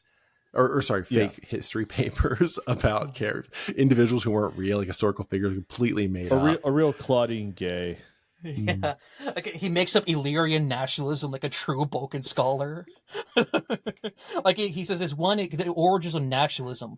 There's one esoteric OC do not steal ethnic group in the borderlands of the Roman Empire, and that's what the true followers of European culture was. This niche ethnic culture. That's his founding paper. That's the paper that got him like big in academia, basically. This is one fake paper he did. Mm-hmm. Yeah, and then he tails him, and then he follows him to his office, and after like a weird conversation with the homeless guy, which is all very good. And then they have kind of like a 4D chess scene where they don't know exactly what the other guy's game is, and then at a certain point, I think Constantine just calls out. He's like, "You're Union, right? I'm Union too. Like, we're on the same side. Wink, wink. Let's go grab pizza, bro." And Soldier's like, "Oh, can I leave then?" "Nope, I was the reason you were here. You have no choice now, fucker." That scene was great. The twist to the reveal was great, and the way Constantine introduced, like he's very stereotypical, like right wing, like a right wing, like esoteric scholar type. Like, do you know Michel Foucault is a pedophile and postmodernism is a product of demons? Albeit true, he speaks in a very stilted way in the classroom. I like Constantine a lot as a character. Like he was very. Believable. How does he? Did either of you guys read Dragon Day? No. I just saw the cover. Right. So, I'm a real Pegashead. I only read the Black Album. There is a very similar character in Dragon Day. Oh, the rapist. What? The rapist? Yes, the rapist. Constantine is the greater of the two. But it's a little strange that there are 2 novels like broadly in the scene that are literally about college terrorism with a double agent professor. Yeah. Except instead of a rapist, Constantine is a cuckist. He cucks Soldier. Because it turns out Celine's been sleeping with Constantine to get information, and I love the fact Constantine goes from a very like wooden, stilted caricature of a right wing intellectual in the classroom, and as soon as the door closes, he drops his act, and he's just very down to brass tacks with him, and he even sits on his chair like a throne. Like there's this great prose scene where he's sitting on his chair very elegantly, and again they're playing it's very like a prime era Death Note, like the 4D chess between Soldier and it's a great anime. Fuck you. There's a great scene where Soldier. The 4D chess scene, because Constantine knows he's bullshitting him. He knows it, and they both have to be very watchful. They both know the other's bullshitting for sure. Like Soldier also knows this guy is like up to something because Celine's feeding them both information on the other. Yeah, and I think a soldier doesn't know what Constantine knows, and this is his hardest 4D chess like speech check so far. It's his hardest speech check to pass. Is this particular scene with Constantine, and it turns out Constantine's just like a 4D chess Nietzschean nihilist. He doesn't care about ideology, not really. He just cares about power. Basically, he's a power maxer. And so he takes him to the pizza place. He meets a blonde kid in the pizza place, Yeah, and a young twink serving them mozzarella sticks. A pizza twink, a pepperoni twink, if you will. But Vagudi. So it's revealed to him, Constantine reveals to him that he's Union all along in the pizza place, and that he particularly handpicked. Well, first he tells him that how much he cucks Celine, about how, man, I'm not used to girls giving out that easy. So Soldier has to listen to him. And he thinks about his dream. He literally thinks about his dream of Celine as he's about Constantine cucking him in the pizza place. And it's brutal. It's a brutal scene. Yeah, and what is where he first tells him about the what is it? IGUS, the information center Aegis, service Aegis, that's underneath the Hubarth, their cellar. They have a data center down there, and they're basically had this thing. It's AI necessarily, but it's an advanced program that does essentially the tracking and the things that the Union does, where you're tracking agents and likely people to get involved with terrorist cells. And basically he's saying they're worried they're going to steal, the Union's worried they're going to steal their lunch, and so they want to they're the guys that leak all the group chats, basically. Yeah, this is Discord. It's just Discord. It's just Discord. Yeah. Speaking of which, join our Discord, please. Join our Discord. Link in the description. Yeah, and then then it's very like sort of a indeterminate end where Constantine's like, well, you should like look into Celine, because I think he mentions that Celine given information on him, so he's just like, yeah, you should like look into her, see what's up with her. Which, in hindsight, knowing what I know now, having read the rest, is like a really terrible idea for Constantine to give him. I don't know how much Constantine knew, but from what he knew, he probably shouldn't have said that, because he knew that she was a double agent against him. Well, Constantine gets outplayed completely in this. I guess he doesn't realize she's with the prophets necessarily, or that she is in contact with them. But I mean, ultimately he is the biggest loser, or one of the biggest losers. Yeah, he is wrecked. Right, but he also he was clearly overconfident because of his recent successes. What pussy does to a motherfucker. I don't mean that. I mean what he did before. Like that's in Portland. I mean, because of course there is the. I guess I'll wait for you to get there, but. Yeah, no, Constantine's backstory, he basically is an anime character. Like, you're right. He literally is. He's from a story John wrote and submitted to what's it called? Lomez and them. I'm freezing on the name. Yeah, the thing we reviewed. We're rewilding. Thank you. Passage. Yeah. There's like a 6,000 word short story, OC Do Not Steal, on Constantine in Portland, apparently, which actually I'd be very interested in reading. That summary was very cool. That'd be great. But that's my only critique is like how anime it is, because again, Constantine's also less than 30 years old. He's like barely 30, if I recall correctly. He's been doing psyops and war crimes and like in Japanese high school. Yeah, he was doing all this. Yeah. While you were studying physics, I was studying power. And moving on from this, I don't think anything too crazy happens. Oh, we did skim over I think this was in part 2, was meeting Roger at the dealership. Yeah, because either Baldwin tells him to meet people or Constantine, so he has to find something. Like if the Union gives him the Union finally gives him a bonus. He's like, "Fuck it, I'm gonna get a car now."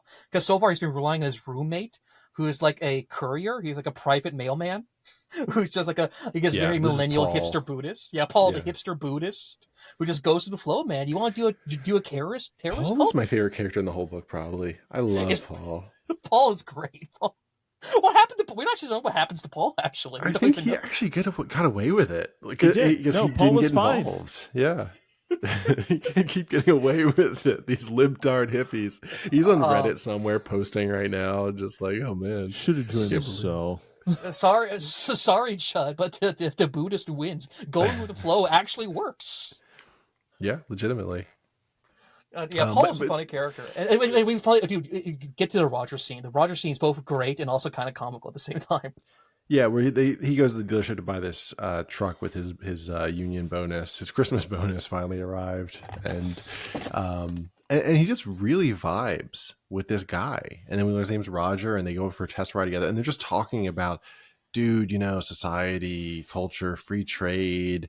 Everything is just crushing down.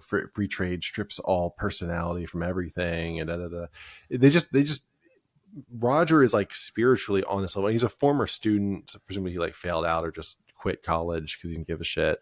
And they're just sort of like very similar. And he's invited to join. And he's like, nah, I'm good. He doesn't accept it, which is very realistic too. But then later on, he will seek out Soldier / Ken to try and join the cell. And the scene with the car is sincerely great though, because it does go 0 to 60. Like, oh, I'm going to test drive this car. Hey, do you want to join my radical Discord server? It's good though. The dialogue makes it believable. That like you really like he just like go because Roger kind of launches off his beliefs too, and he's just like, damn, dude, like I've never talked to anybody like this before. It was like reminds me of me like hearing Millennial Woes for the first time. Like I've not heard anyone else from the scene, and just being like, oh shit, like I didn't know people could like think this shit or say this shit out loud. And I'm like, wow, I guess I'm not fucking insane because I think this sometimes when I see homeless people on the street or whatever. Millennial Woes, his nipples tastefully portraying through his royal purple shirt. Based, yeah. And the Roger, and remember, Roger is his clone. Like they're copies of each other. Mm-hmm. Like my fan theory at first was that Roger was actually Soldier. Soldier when Roger dies. Oh, you just thought they were Tyler Durdening or something? No, not Tyler Durden. Like Soldier takes his identity afterwards because they look identical. Oh, okay. That's a good theory. Yeah. This entire time, Soldier Roger died at the shootout, and then Soldier came to his identity because Soldier does complain of chest pain at once. He feels something in his chest, and Roger has chest pain at the big old man. Roger has chest pain out there, so I thought that was a connection. But sadly, a rare Sinclair miss. That was a rare Sinclair miss. Common Sinclair miss that you a common Sinclair miss, a rare one that you have become aware of and acknowledged. The second after the eunuch theory didn't pan out for Nutcracker, but we never know. Nutcracker 2. Hey, that's partially author approved. He liked that theory. All right, I got a half correct in that case. Liking means okay. All right, go on. Yeah, but so Roger talks about this because he's a Christian. He's a very devout Christian, and the reason why he doesn't want to join this cell is he doesn't think it's true Christianity TM. Right, because he doesn't believe in violence necessarily. Because he does believe like how young men. This scene in particular reminds me of another story, a very Samuel Chamberlain book we have to cover. It's Outlaws by Ernst von Solomon. And there's a very scene. It's set in the early 1900s of Germany, right after they lost World War I. And you see this idea of hope and vision of tradition, and it's being hollowed out. You see it playing out in real time in the 20s as you see these men marching down the street in Germany, and you see in real time Ernst von Salome and the crowd. They feel cringe, they feel nervous. The soldiers are miserable. When the girls give them flowers, half of them just float onto the ground. Like the meaning and vitality of war and culture are literally dying in real time. And you fast forward to the present, and you see Roger talking about modernity. And I have it bookmarked, but I can't find it with me. Roger gives a very excellent soliloquy about how our souls or mankind is just floating, basically. We're just vaporous gas floating above the earth at this point. All we do is to make money, take what we can get, and basically fuck out. Basically, at this point, we're just totally mercurial and meaningless at this point. Roger gives a speech, something along those lines. It's a very beautiful speech. If I can find it, I'll gladly recite it. But Roger gives a very profound monologue to Soldier in the car. It's a good monologue too. And it justifies. Yeah, again, the unrealism, we poke at LOL anime or unrealism, but because John plays it so sincere and plays it completely straight and he puts a lot of effort and care and craft into the unrealistic dialogue, the unrealistic monologue about the inner thoughts and feelings and theology of each of these characters, it doesn't come off as unrealistic. It actually comes off quite well, if that makes any sense. Yeah, very well realized. And just keeping on with the plot, they have this conversation. It ends in a dud. But again, he comes back later. I think that actually might have happened at the end of book 1 or part 1. And then then in book 2, he comes back. And I think that this might be happening right before the Constantine conversation, where Roger comes in and with Paul, and this is after Baldwin's arrest, and he's like, all right, I'm just to join the cell. And Paul's like, I didn't know you were in a cell. What's a cell? And then he sort of shares it, and they both volunteer without really understanding the consequences, but just say like, all right, this sounds like a cool club. I kind of believe the stuff's wrong with the world. I like chilling with homies in my cell. Yeah. Yeah. And Paul in particular, remember he got one-itis by a MILF. So that was his reason. That was his dark Anakin moment. Imagine throwing it all away for just a cougar. No, she literally gave him like only 3 stars of his low Uber driver equivalent, and he gets radicalized. It's like, dude, if you get one less 5 stars, you're never hired again. That's the reason why I got radicalized. Like, I'm out of a job now. Might as well join this. Like, that's not even an exaggeration. He basically does it just oh man, I'm so interested in theology, and he goes full Gnostic, and they debate. And the thing is, Paul ends up being kind of correct. If you notice, because he has this debate with Roger, the heresy, about how, when you die, your choices in life, your good and your ills get decided upon. The demon advocates for your ills, and the angel advocates for your advocates for all the good you have done.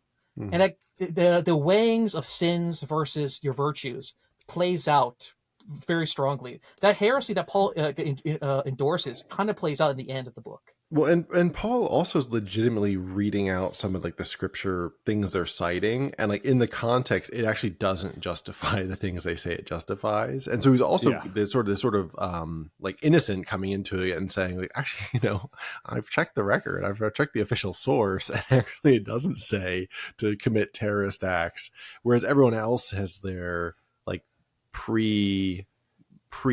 built-in beliefs that are kind of like pushing them to just accept, because they have like their material whatever anger that they want to act out, whereas Paul he's let it go, man. He's go with the flow, and so he's able to just like analyze the material. And then in addition to he does have some heresies he picked up along the way, but you can always have a little heresy as a treat. Exactly. A tasteful treat. I think that's book 2, right? Book 3 is where the whole meeting with the girl's apartment and all the actual like wild shit goes down, right? Right. Are we missing anything in book 2? I feel like maybe it's just a shorter section, but I mean, a lot of book 2 is like dialogue, so like we're not gonna act it out. This isn't what is it? The Reckoning. What was that psychopath book we read? High school. Punishing. The Punishing. This is. I mean, if we are on season 2, then perhaps we can finally do the pink. The pink, yes, the Pussy Moan Room. Bros. The second Moan novel. Although that is a full length one rather than a somewhat brief novel. So, but I did find the Roger monologue. I think it's a chunky quote, but I think it's a quote worth measuring, at least reciting. It's a good quote from Roger when he goes. Roger shrugged. I go home, I eat, I read a little bit, maybe watch a movie, I go to bed. I come back to work so I can pay my rent and buy myself food so I can come home, eat, watch a movie, Seduction-esque, and go to bed. It's pathetic. Feels like I'm being punished and degraded for being alive. I don't know what else I should deserve, but the worst part is you live like this for a while, and the only impression you get is that, in a world where millions live exactly like me, why does truth even matter? Why should anybody care? The people who decide reality get paid to not stick their necks out. They only exist to generate interpretations, new truths. Novelty today is the 50th interpretation of Melville querying the white whale. You can get it peer-reviewed, use it on a CV, and get hired at some liberal art college anywhere in the country. Wow. Truth must really be amorphous and branching. There is no one way to live and see. There are only ways to live and see. This flows to the politicians who prostitute themselves to whichever truth is most conducive to re-election. What does this look like over time? Well, it looks like a poison distribution. Eventually, everything will have been relieved, some things more than others. So at the end of the day, I am constantly asking myself Pilate's question. What is truth? The answer our world gives is that it does not matter. And worse yet, it does not matter that it does not matter. That's not what you're here for. You're here to seal yourself off and become a tin man with your own personal set of instructions, incompatible with all the others. So it's a chunky monologue, but I think it's actually a very conducive monologue to the overall themes of this book. That these men have been so detached from the roots of the earth, from the landscape, from the spirit. These are all hollow tin man being programmed just to eat, live, watch a movie, and repeat. Like basically 80% of Shaduk, like I said. Do you feel like, I mean, all right. Like, do you feel like I mean, this is sort of a larger question. Do you feel like the rage that people seem to consistently and universally feel at having a steady profession and a sort of predictable division of their day, does that ever get tiresome to you? Does that as a complaint ever get tiresome to you? Are you countersuing Roger? I'm just saying in general, this whole sort of wage slave complaint is very common. It is not an original Cap take. is landlord right? posting right now. He's like, look, what's in their fridge is on my property. I'm just saying that rent is due on the 1st. Yeah, you're putting the capital in capitalismo right now. But I mean, from a Marxist reading, I mean, literally, we're talking about people being separated of their labor. Is that actually what I think it's people doing something that they find to be not inherently fulfilling. They're doing it for instrumental reasons, but then they also aren't doing in the time allotted to them. They are spending it on slop rather than doing something that they find to have actual value. Right. I mean, right? It's Isn't true. that the actual criticism? But yeah, here's the thing. But he also lampshades that because Roger himself kind of admits that. Because yeah, he does go, "Oh my God, it's like Fight Club. I can afford a spacious apartment and a basic wagey job. I'm going insane." It's very the '90s. I have a stable job. I have a loving family and wife. Oh and my God, my life is over. Yeah, the suburbia hell. Like that was a peak in the '90s, early 2000s, like talking point. That is true. But it justifies himself because when he goes to meet his boss is a sleazy car salesman watching sports ball, and he's like, I just want to do something with my life. I don't want to be like a sleazy car salesman. Like, do you think I'm sleazy? And obviously, sleazy car salesman is a sleazy car salesman. And he goes home, buys beers, and he sits in the dark. Paul is not sleazy, actually. No. The car salesman, his boss is. Oh, okay. And he goes home, sits. What? No. Well, I mean, but Paul is also a car salesman. That's is the Paul whole. A car? Yeah, that's how they meet. Yeah, well, you see, he is a car salesman. His boss owns a dealership. Yeah, no. Roger is a car salesman. Roger is a car salesman. Oh, Paul yeah, is sorry. Paul is the Uber driver. Right. Okay. He's a personal burrito delivery guy, and he goes home. Roger goes home every day, sits in the dark, and drinks his beer and sits in his lazy boy. And the thing is, he much like his twin, his Dostoevskian double, he's also a cuck, and he admits to being a cuck to the angel, because despite him not actually taking part in any actions, there's a sense of thrill at all the violence and rage and all these terrible actions being acted out upon this earth. Well, it's the brotherhood. I guess that's the thing. So from the Marx view of the labor, blah blah. It's not really the labor, actually. To your point, Cap, it's the lack of social connection outside of the labor and the lack of like community. Whereas like this cult, this violent terrorist cell actually does provide. Well, like ISIS. Like, I remember people writing about that when ISIS was big. Like people were having the time of their life being ISIS members because it was an intensely real tribal experience. Committing atrocities. Sometimes you just need to commit a few atrocities with the boys. Yeah, it's every teenage boy's dream, and he admits it. It's an adolescent fantasy because he basically lives. You mentioned the truck too. I forgot the ice. Sorry, the ice sidebar. They mentioned, what is it, the Hilux or whatever? The Toyota Hilux. Hilux, yeah. The ISIS guys, they talk about the capabilities of that or the car sales thing. Sorry, I love that touch. Dude, technicals. If you don't like technicals, like I'm not really a car guy, but I've always wanted like a light pickup that's been kitted out with like a gimbal for a surplus Soviet douchka on top. Like that's just how it is. And if you're not like that, I don't know if we could talk. I've always wanted one of those Japanese trucks. It's my wife guy nature, but I've always wanted one of those little Japanese trucks. They're so, the minis, they're so cute. Yeah. Not the Hilux. You mean like the ones that are like super itty bitty? Yeah, exactly. Where you can fit like 3 crates of fish on the back or whatever. Yeah, and that's it. Some Japanese truck. I went with a very good friend of Discourse server. I set up Zira. We went to a Japanese anime convention. He describes some Japanese cars have like a Hyrulean triangle as an engine. So it's 3 pyramids, right? And you got the little belt that goes in. Mitsubishi.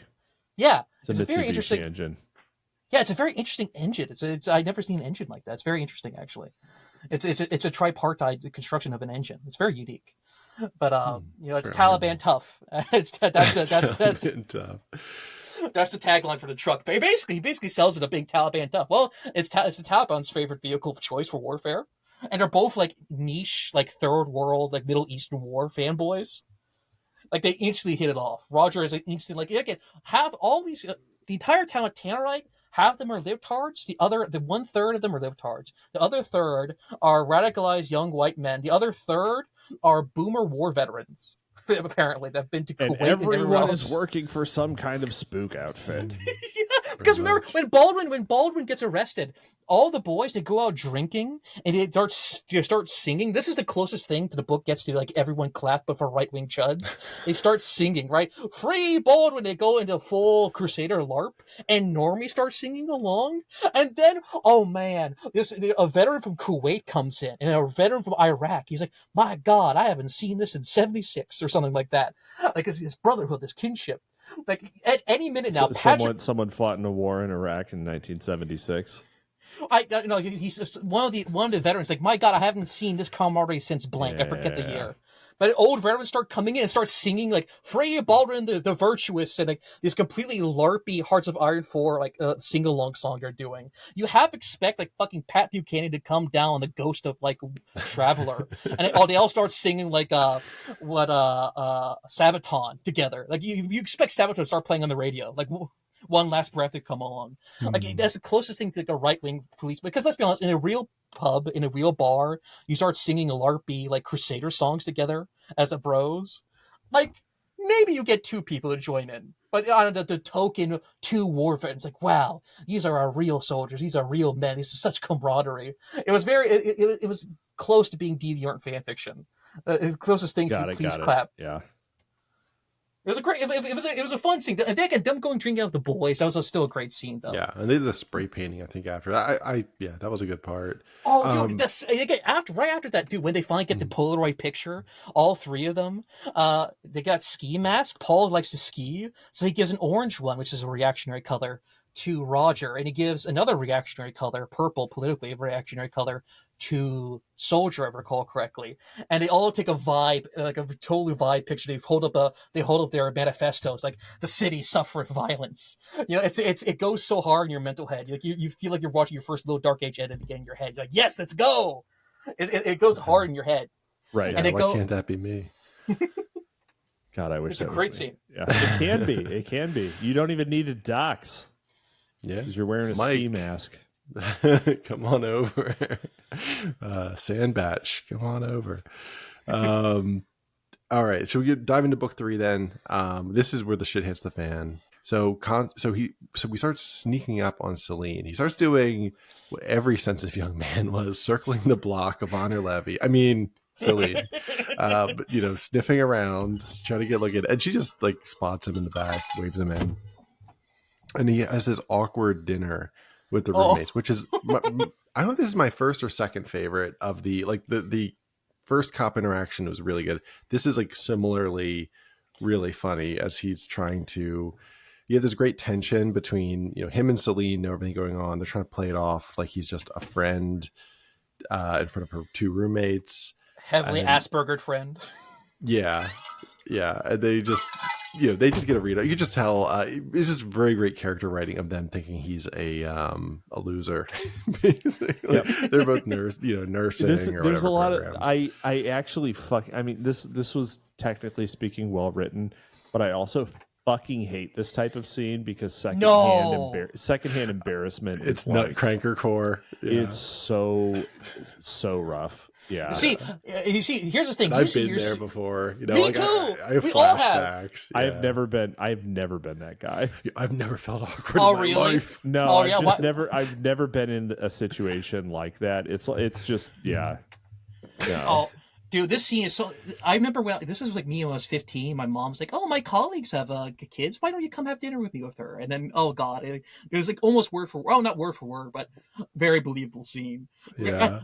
And, oh god, and like the girl, like a girl's trying to be like safe, edgy, like, yeah, do you know I'm an assassin? I kill people. I even kill children. And the girl in the kitchen is like, oh, girl, stop it. You're terrible. Like he gets the female voice very well done. Like the female language and usage of language is very, very believable. Like these are real like normie chicks talking and speaking and communicating.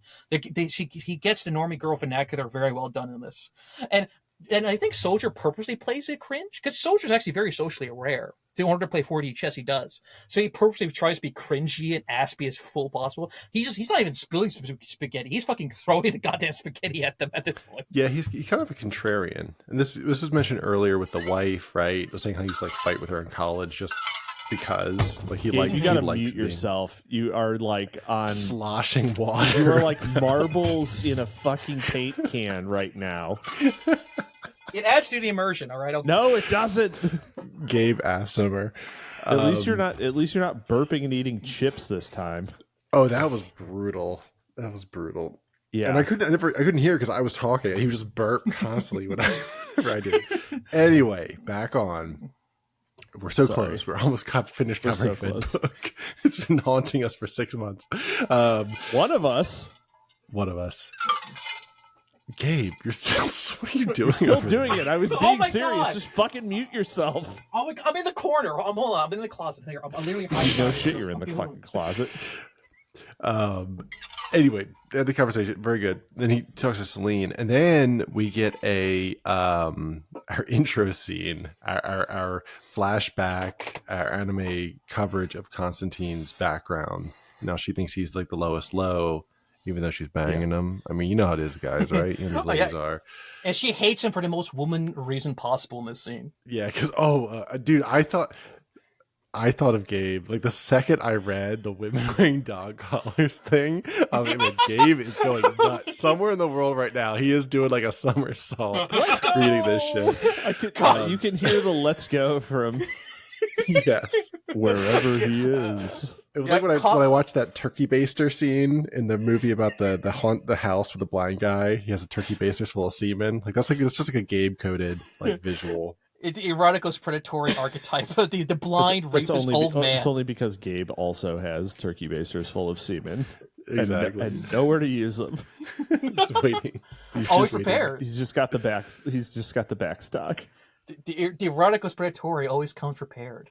But yeah, to give the story about how Constantine was a leader of a. I guess he was sent by the Union to sort of take control of this rising cell, whose acronym I forget, that was in Portland, and it was a sort of hobo conglomerate that just became this. It continued growing in size and power until it became a free state. And this actually, I was a little bit too like convenient. It's like, oh, I was unconscious for 3 years. You're telling me this for the first time. This was one of the few times no one mentioned it to him the entire time. This motherfucker's now been on YouTube for the last 6 months or whatever. He's been out of the cult. Gamergate? What's that, Celine? This is literally like this is like you come out of a coma in 2023 and nobody mentions coronavirus to you for like 6 months while you hang out, and then someone is like, oh yeah, you know, the lockdown, and you're like, yeah, wait, what? Yeah. Yeah, the one dude who clapped at a Jeb Bush rally goes unconscious immediately. You wake up in 2020. Did Jeb win? Did he win? It really is, because Portland apparently rose up in rebellion from this hobo militarized It's hobo basically faction. Giga Chaz. Y'all remember Chaz? It's basically Giga Chaz. Chaz. Yeah, Giga that's Chaz. right. And he constantly was behind it, and then there was rebellions within from other captains of his organization, and then he succeeded over them, and then he like paraded their wives and daughters in dog collars and executed them in a public square. The soccer stadium or something, and then the army rode in and he vanished. This scene, you know what the universe this book is set in? It's not Jackalopes. You know what this book is universe set in? It is set in This one. It's no, it's basically a Hearts of Iron 4 mod. You know, it got the Fire Rises, that mod in particular, where every little real life. No. Okay, Unk. I actually don't either, but I keep going. It's a great mod because you know in real life it's like, oh, the Patriot Front, they do a rally, but then they January 6 wins, all the libtards are executed, they win Civil War. It's like all Tim Pool spamming Civil War. It's every boomer like Civil War fantasy prepper come to life. It's basically it's a Hearts of Iron 4 mod. Every small real life something barely happening in our timeline happened for real in this timeline, basically. Yeah, all the happenings were sapped into that dimension. Yeah, something happens in this universe. Instead of Chaz being taken over... What if everything always happened? Yeah. You get Fedbook. Yeah, that's what I'm saying.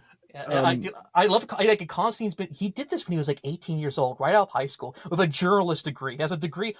Half these characters have degrees in journalism, by the way. Celine, degree in journalism, also has been barely doing this for like 2 years. Like she's also a fresh fish at this pond, basically. Yeah, and she said she was formerly writing for BuzzFeed, essentially. And then she saw that. She wrote a shitty little top 10 horrific pictures of women wearing dog collars article. And This she is just rape snapped. culture.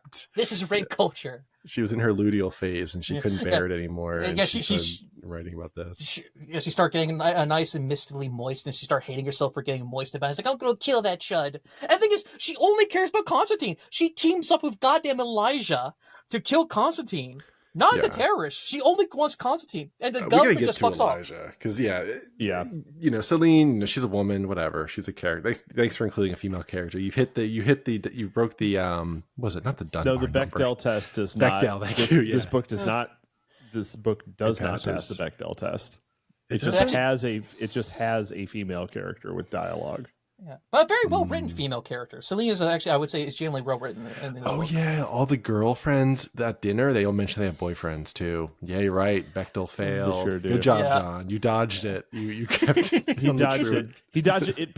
It passes. Though it also doesn't pass the reverse Bechdel test, which is no women and no men referencing women. Oh, dude, that scene where he's like, oh, why don't you get a husband? He can provide for you. And then Celine takes him to the room. What's with that men's right activist bullshit? It's like, oh my God.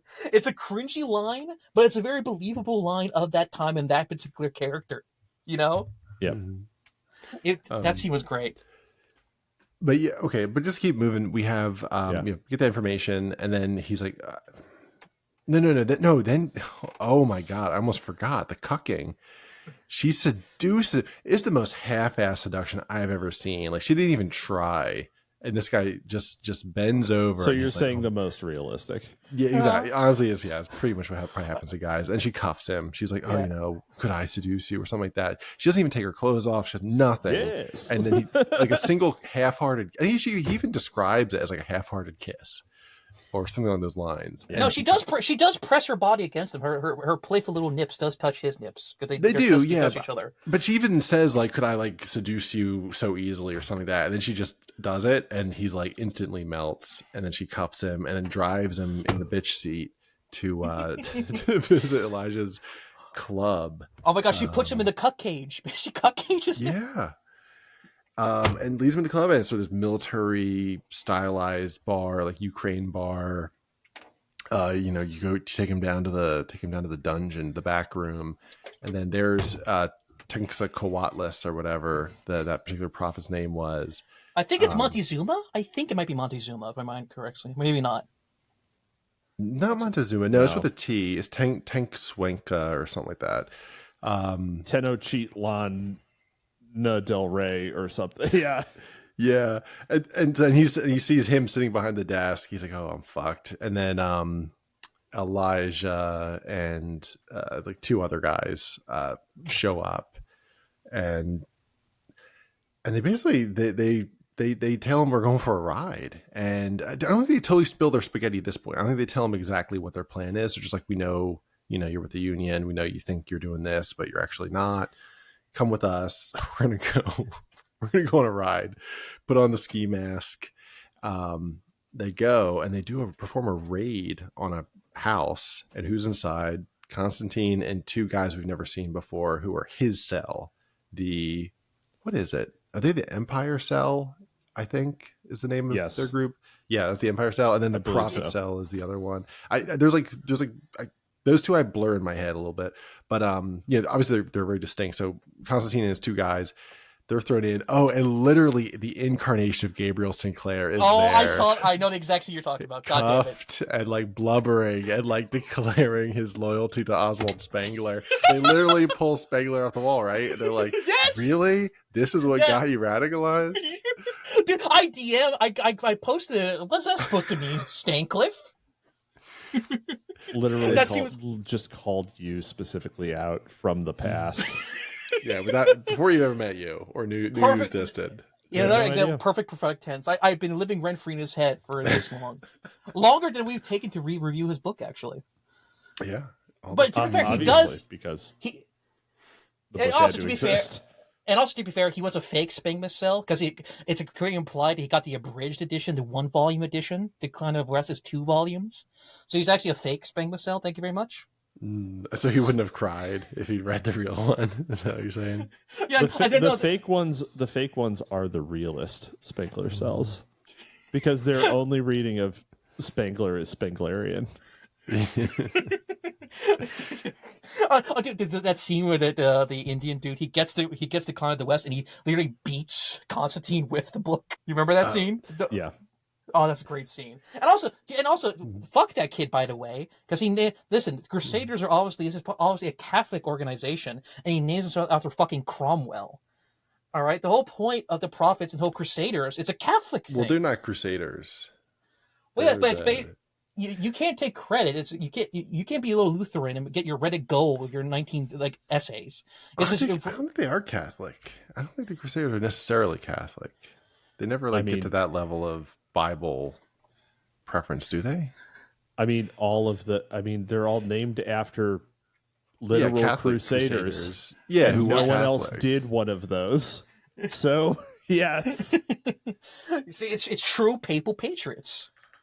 What version of the Bible did Paul read, and did they give? Now I'm actually interested. Like I'm genuinely I didn't catch if that was a part of it. I'm kind of curious, but anyway, they're thrown in the back of the van. They're taken out to the desert, and it's just a gruesome scene. This whole scene actually, and this continues on for most of the rest of the remainder of the book, is just extremely just brutal in a McCarthy-esque. I say that in like the best way possible, where it's just like you're sort of like it's like gut wrenching, like the level of violence, and how sudden things can happen, and it's just over. Where these guys are simpering in the back of a van, bouncing as they pretty much know where they're getting taken. And then Elijah gives a speech to Constantine, just telling him what a worthless piece of shit he is, and how he's essentially what's the term he uses? He's not a risk. And he says he's a narcissist. He only does this for his own delusions. I think he even uses the word narcissism. He does, yeah, and he used the term. What is it? Asset protection, risk. He basically comes out. Elijah comes out here, and this is my reading of it, as a handmaiden of the Antichrist, and of sort of this Nick Landian like service of capital. Like we're serving, like America is this empire, like this like celestial empire that hasn't found a leader worthy of it yet. And so we're just like trying to manage the tumult and the risk management of it until then. But do you think Elijah is evil, by the way? Absolutely. Yeah. Cap? I would say Elijah's probably, Constantine's probably the worst, but yes, Elijah. So Constantine probably performs actions that are worse on balance, but I think he doesn't. Elijah. But he doesn't I think for violence Elijah. I reasons. think Elijah might be the like worst individually, if that makes sense. But the thing is, because one of these Ukrainian chuds, because one of the guys who shoots the fake Spangler, the fake Spangler male, who names himself after Cromwell, one of the Ukrainian chuds, that gets down. And actually, he was a Christian, and he tries to actually like calm him down at one point. There's this very touching one little scene of this random goon, this Ukrainian goon, bends down and actually tries to comfort the poor boy to get him to stop crying so bad. Actually, it was a very actually touching and human scene to humanize them. And Elijah says something interesting during the speech. He's like, the reason why I stopped the Crusades, because if you would win, you would win the world. And there's not enough men like you and me to actually prosper in the world where Crusaders win. So Elijah does say something along the lines where he himself would benefit in a virtuous world where the Crusaders win. There's not enough men like him. It's a very odd quote from Elijah.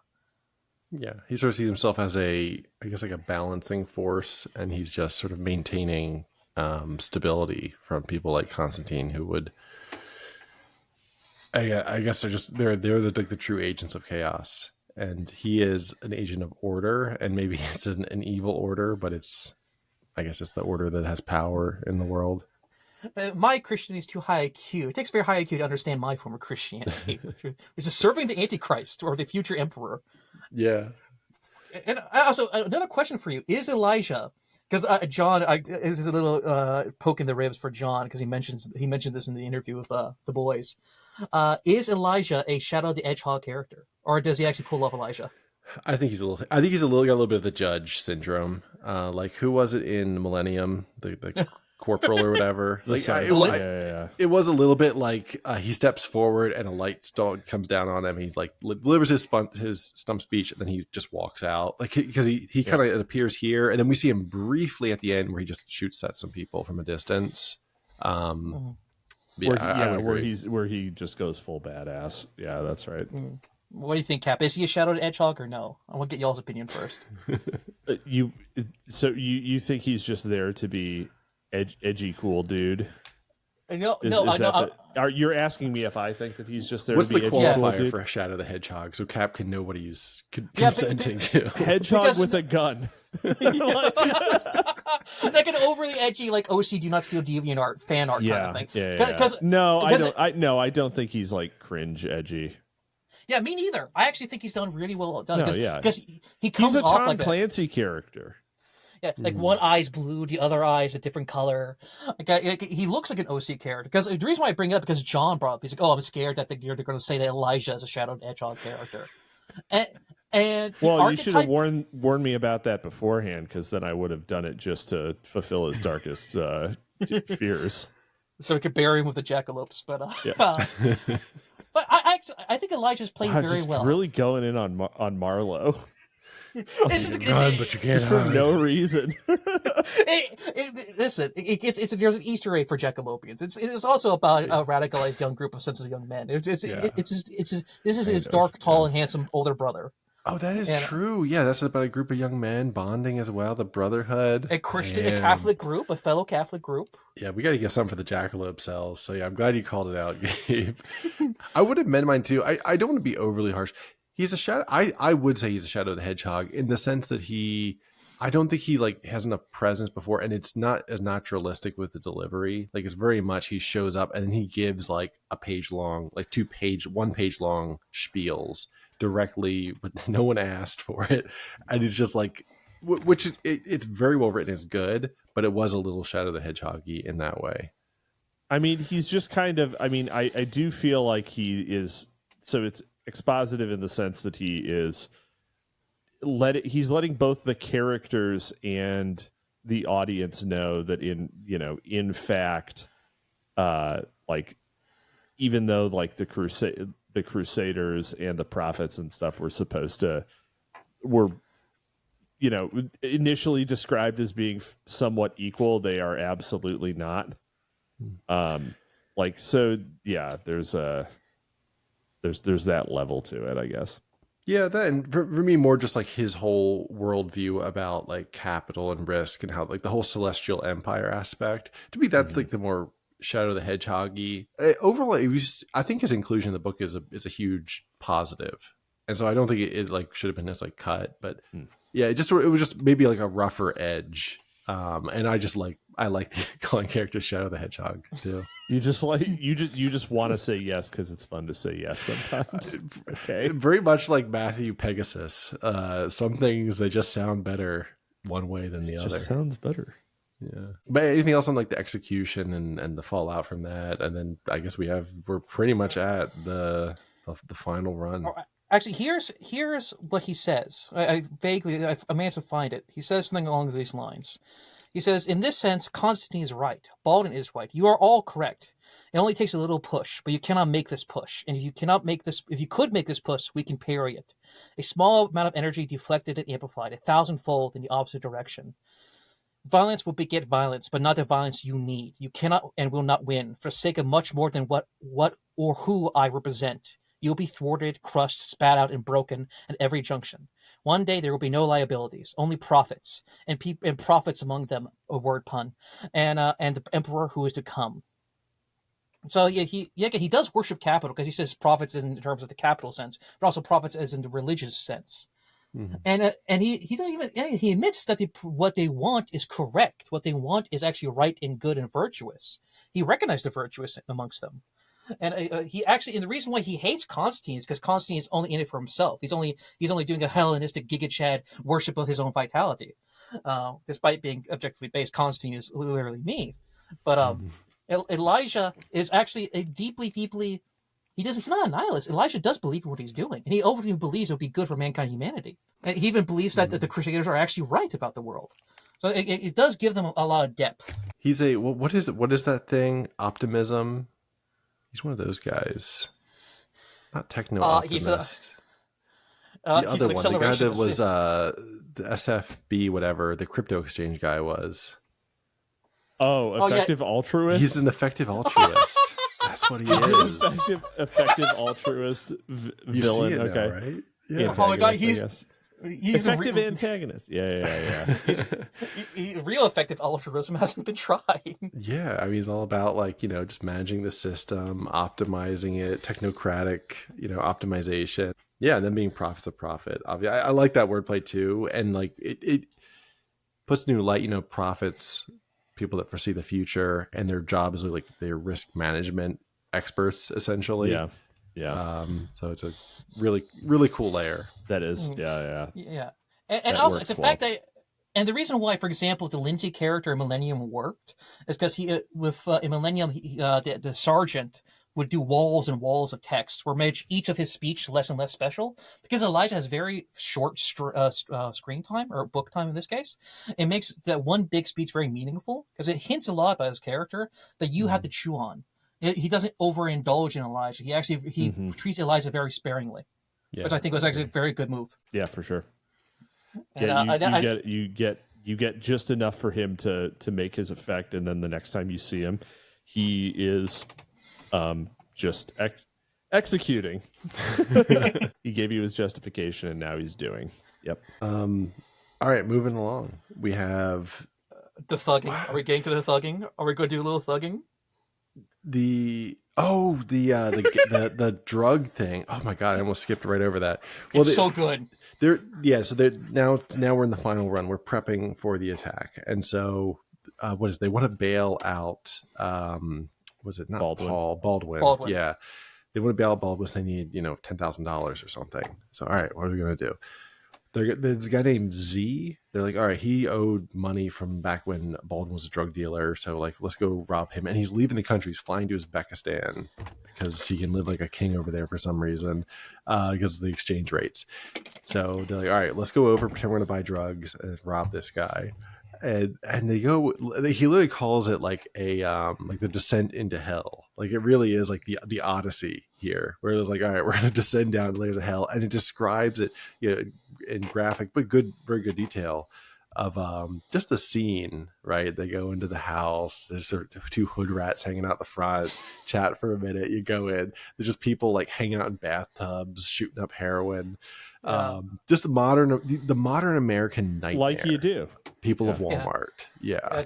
There's troons, and there's dudes in plague masks filled with beer. And Godfrey tries to hit up a girl, but also starts a fight with the DJ because he hates the music. Oh yeah. Oh, and then the woman just like bails on him as soon as he turns around. Yeah, Godfrey is a great character relief. Like he's like either the funny. I would say Godfrey's probably the funniest character, and certain situations with Raymond, because Raymond's like, "Hey, we're gonna do a little thugging. We do a little thugging," and this is Raymond's plan, and this is his plan. But he goes to an off-site room to beat a bunch of troons in Street Fighter the entire time. The one non-troon white man against 20 troons in a party and Street Fighter. And only Soldier actually finds the dude who's sleeping with the pizza boy from earlier. Yet again, a small character making a big appearance later on. This is a good great twink touch. representation for sure. And Soldier, I think, almost beats him to death. Yeah, he breaks his teeth and pistol whips him to the point where like I don't even know if he'll remember seeing us. And then someone like chokes out the twink. Does a blood choke, as our friends in the police would say, till he passes out. And then they bolt with just a box of drug money. And then when they get home, Baldwin is already there. He's like, "Hey, my parents bailed me out." It was pointless. I thought this was setting up that Baldwin was going to be an asset. I thought, like, no way this is actually real. Like, Baldwin also got like union trickery. Yeah, they got him in the station or something, right? Yeah, they flipped him. But no, this entire time, I'm just going to bail my parents out. This entire time, yet again, Baldwin's stupidity. So this entire side quest was for nothing, except when they're running home, it's all about pagan vitalism at first. Like, yes, we're the boys, we just did violence, we're a Mannerbund, we're a brother of bands, that kind of thing. They're feeling hyped after this violence. They feel exuberant after this violence. But when they're running home, they stop by and actually find this church that's in procession at the time. And Raymond says, "My God, I spent my entire life in Tanner. I've never seen a church. I've never seen people actually attend a church before. It's a beautiful, holy moment where they actually see what true positivity looks like. It is a construct between the Mannerbund feeling of a brotherhood and violence and ecstasy of being amongst your brothers, and like what real like brotherhood and what real unity and community looks like." Yeah, like it was a very touching scene. Like they said, they're interested in it, but there's like I forget the exact words, but like it's beyond us now. Like we can't go back there. The action, and it said several times, like the page leading up to this, like the action is inevitable. Like the piece is already moving because of the cell structure. We don't know if there's other cells that are also going to be arriving to commit the action, the terrorist act, at the same time, whether we do it or not. The fate thing plays into it again. Yeah, and also I guess here there's a spat. There's sort of a couple really great chapters about them prepping and practicing. The sandwich guy shows up and he answers door to ski mask to get his potbelly sandwich delivery to bring it down. That is the funniest scene in the entire book, because it starts off as intense because Godfrey knows what he's doing. He's a little chubby, so he actually cuts out the bottom half of his ski mask, so like half of his chin is exposed. Yeah. He's trying to teach him drills on how to clear rooms, so you get amped up, you get excited, right? You buy it, and Godfrey tries to kick the door, but he kicks a hole in the door and his foot gets stuck in Raymond's room. Mm-hmm. And Raymond's like, "Hey, that's my door." And they have this great banter. It's like, "I had to sell my gaming PC, damn it." Yeah. That scene where Godfrey kicks down the door was like one of the funniest scenes in the entire book, actually.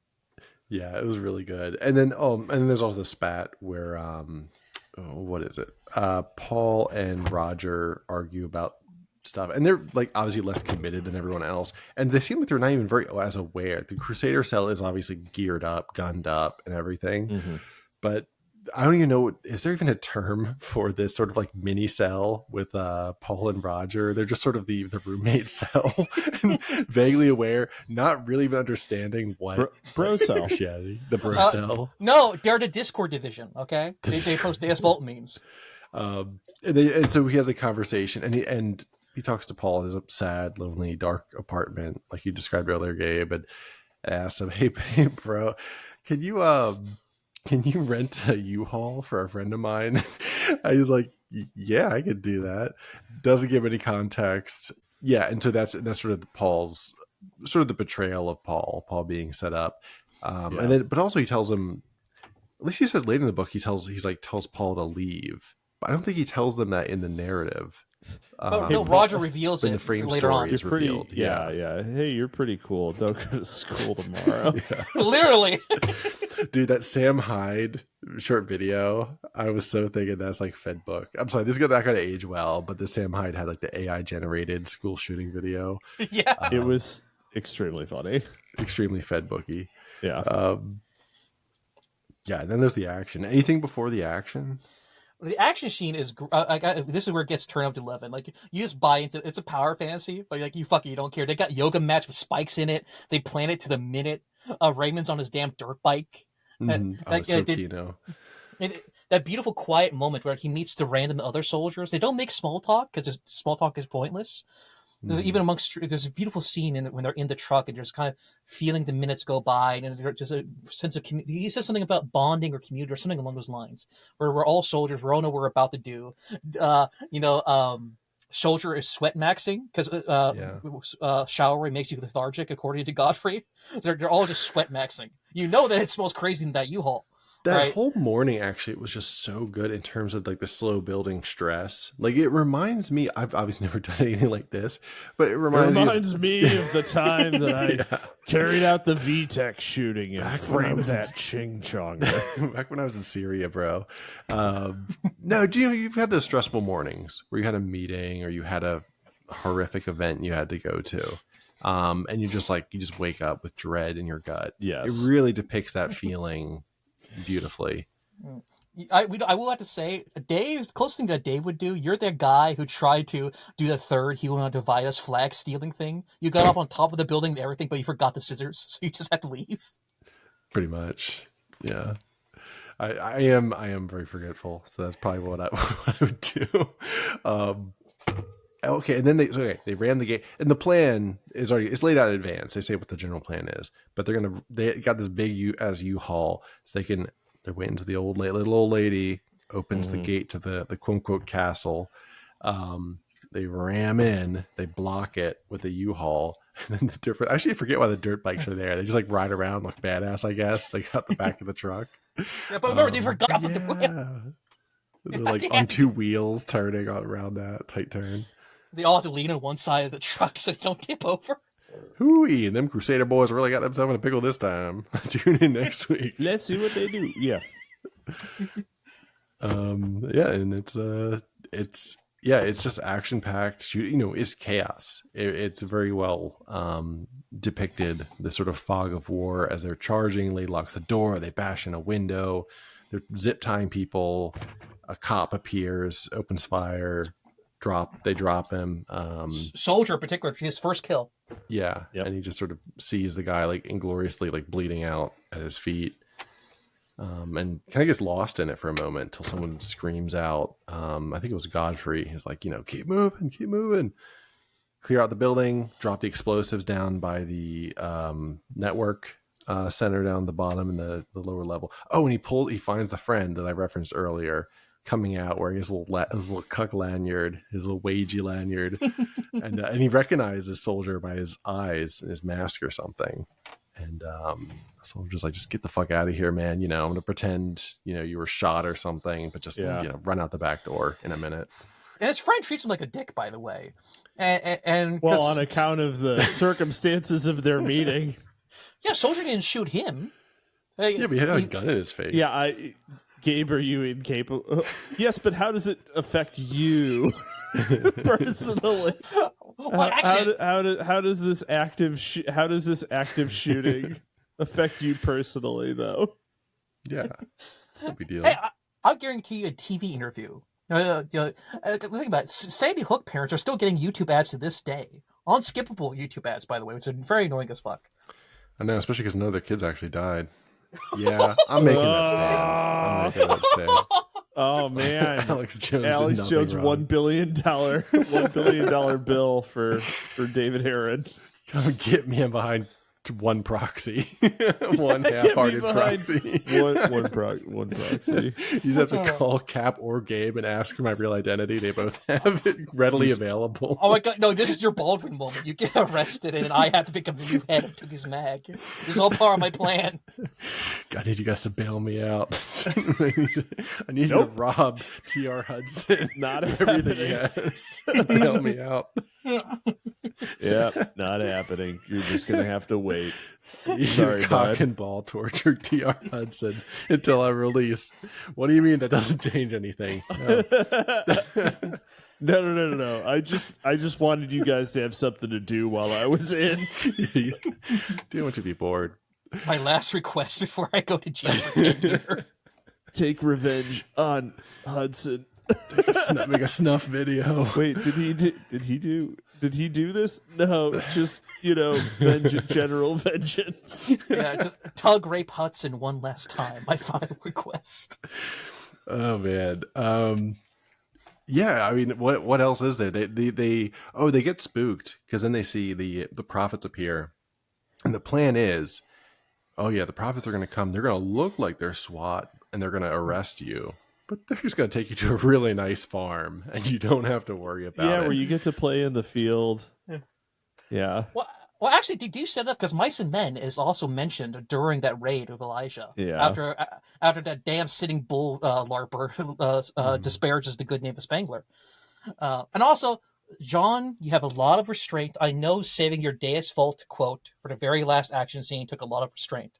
Because there's only one Deus Vult in the entire book. It's when Baldwin blows up at the software room. We get the fine epic Crusader Deus Vult right at the very end, and it's a very thrilling action scene. Like you get there's a sense of fuck yeah, let's do this, let's go. You get the feeling of let's go with them. And you get intoxicated. It's fun. It's a power fantasy. It really is. You get intoxicated by the power fantasy, and you see Baldwin get headshotted a minute later. Yeah, it captures like the endorphins and the hormones really well of like the panic before, and then like the mounting anxiety, and then it's just like you're just like all stress hormones, and you're just like running around like let's go. And then people start dropping because like once they appear, and it's just they're outclassed, right? Elijah, Shadow the Hedgehog's them, and just like zipping behind people because because they're actual operators. Yeah. And these guys are just some weekend warriors. Yeah. And only Godfrey knows that. Yeah, dude. Look where they're standing, dude. They're not here to save us. They're here to fucking kill us. Yeah. Yeah, and he was right. And then they go through. They start executing people, and then then what's his name? Tank Squall or whatever. Tancred. Just shoots not. The Indian dude. Yeah, he like just shoots an old lady in the right head. So they're trying to make this look uglier than it was too. Yeah. By this reading of it, the way it's been written here. So that, and then he's the only one that's killed of the whole prophet cell as far as we know. And then it ends with Tancred / Ken / Soldier. Yep. He's like looking down, trying to fight back. They throw a flashbang, goes to white, and it's unclear whether he's killed or not. And then we're drawn back oops, there goes gravity, back to reality, to the old man, Roger, and the traveler. So we're just retelling his tale and having after a breakfast and just talking about, what do you actually think happened to Soldier? Who is Soldier Crane? Which is sort of a tagline of the book. Yeah. Like was he real? He's like, yeah, he was a real dude. And they talk about the records of what happened, because Rogers, he's been LMD posting about this event for the last 10 years or whatever, 20 years since he's been out of prison. And he's been going through, he's been, putting in FOIA requests to find out who was there and what actually happened. And as far as he knows, Ken was a real guy. He has like a picture of him. He knew him. There's no record of his death. So it's unclear if he just how much of a trail he was, because he never spoke to him again either. So he could have been that, there was a lot of what we just read was Roger's depiction, which could have been entirely fictitious or could have been largely accurate, inaccurate but it's in real several to him. ways. Yeah. And it's basically revealed. I think it's safe to say at this point that the traveler, this wanderer in his home, is an angel at this point. Yeah. But, all right, we all watched the SS interview. All right. You Yeah. don't have to- No, I did. No, actually, it becomes very clear in this chapter. Well, I didn't realize before this. And one. I messaged, and I like literally after I like back before Tookie's bag when John joined the Unreal server. We had a little chat with him, and I was just like, okay, so this is the ending, right? And he was like, yes, that is correct. So yeah, years ago. So good. Yeah. So fact. Well, but it especially at the last, it's not even subtle. Like it's clear as day before the last chapter, it's not clear. But then it really he becomes like even turns it talks about being a shadow figure at a certain point. Some sort of I'm here for your last confession, with bro. a gun. You don't know. You're the real hedgehog the whole time. Like because he says his cloak is like a reaper at one point, but because he basically says, I need you to get this off your chest. You need to confess. So basically, the angel's trying to get him to confess his actual I need you to be honest with me and get it off your chest and his sin. And Roger basically reveals that he didn't leave. He actually sat on his couch and decided not to leave. Even that's like super. Actually, what is more suspicious, him leaving? Because that makes it look more suspicious. Why do you leave immediately after? He looks less suspicious staying home. But privately, he was actually relishing. He wanted to stay in because he wanted to enjoy the violence. He wanted to live vicariously through Soldier. He even admits it. Like he wanted to live that moment through him. There's a sense of he sits in his cuck chair to enjoy the action but not participate in it himself. Yeah. He admits it to this angel, that's something in my chest. I did not leave because I enjoyed it too much to leave. Basically, that's what he says to the angel. And that's his own selfish desires. At first he blames Soldier, and he gives 3 different alternative endings to Soldier. He either died, he either joined he became one of the prophets, which is hinted at. But it's hinted in 2 ways. Or the third ending, which is the anime ending, where he actually escapes and finds Celine, becomes a monk with his waifu. Yeah, ain't no way that shit happened. This guy's dead. That's dead. my She's canon dead. ending. Yeah. Yeah.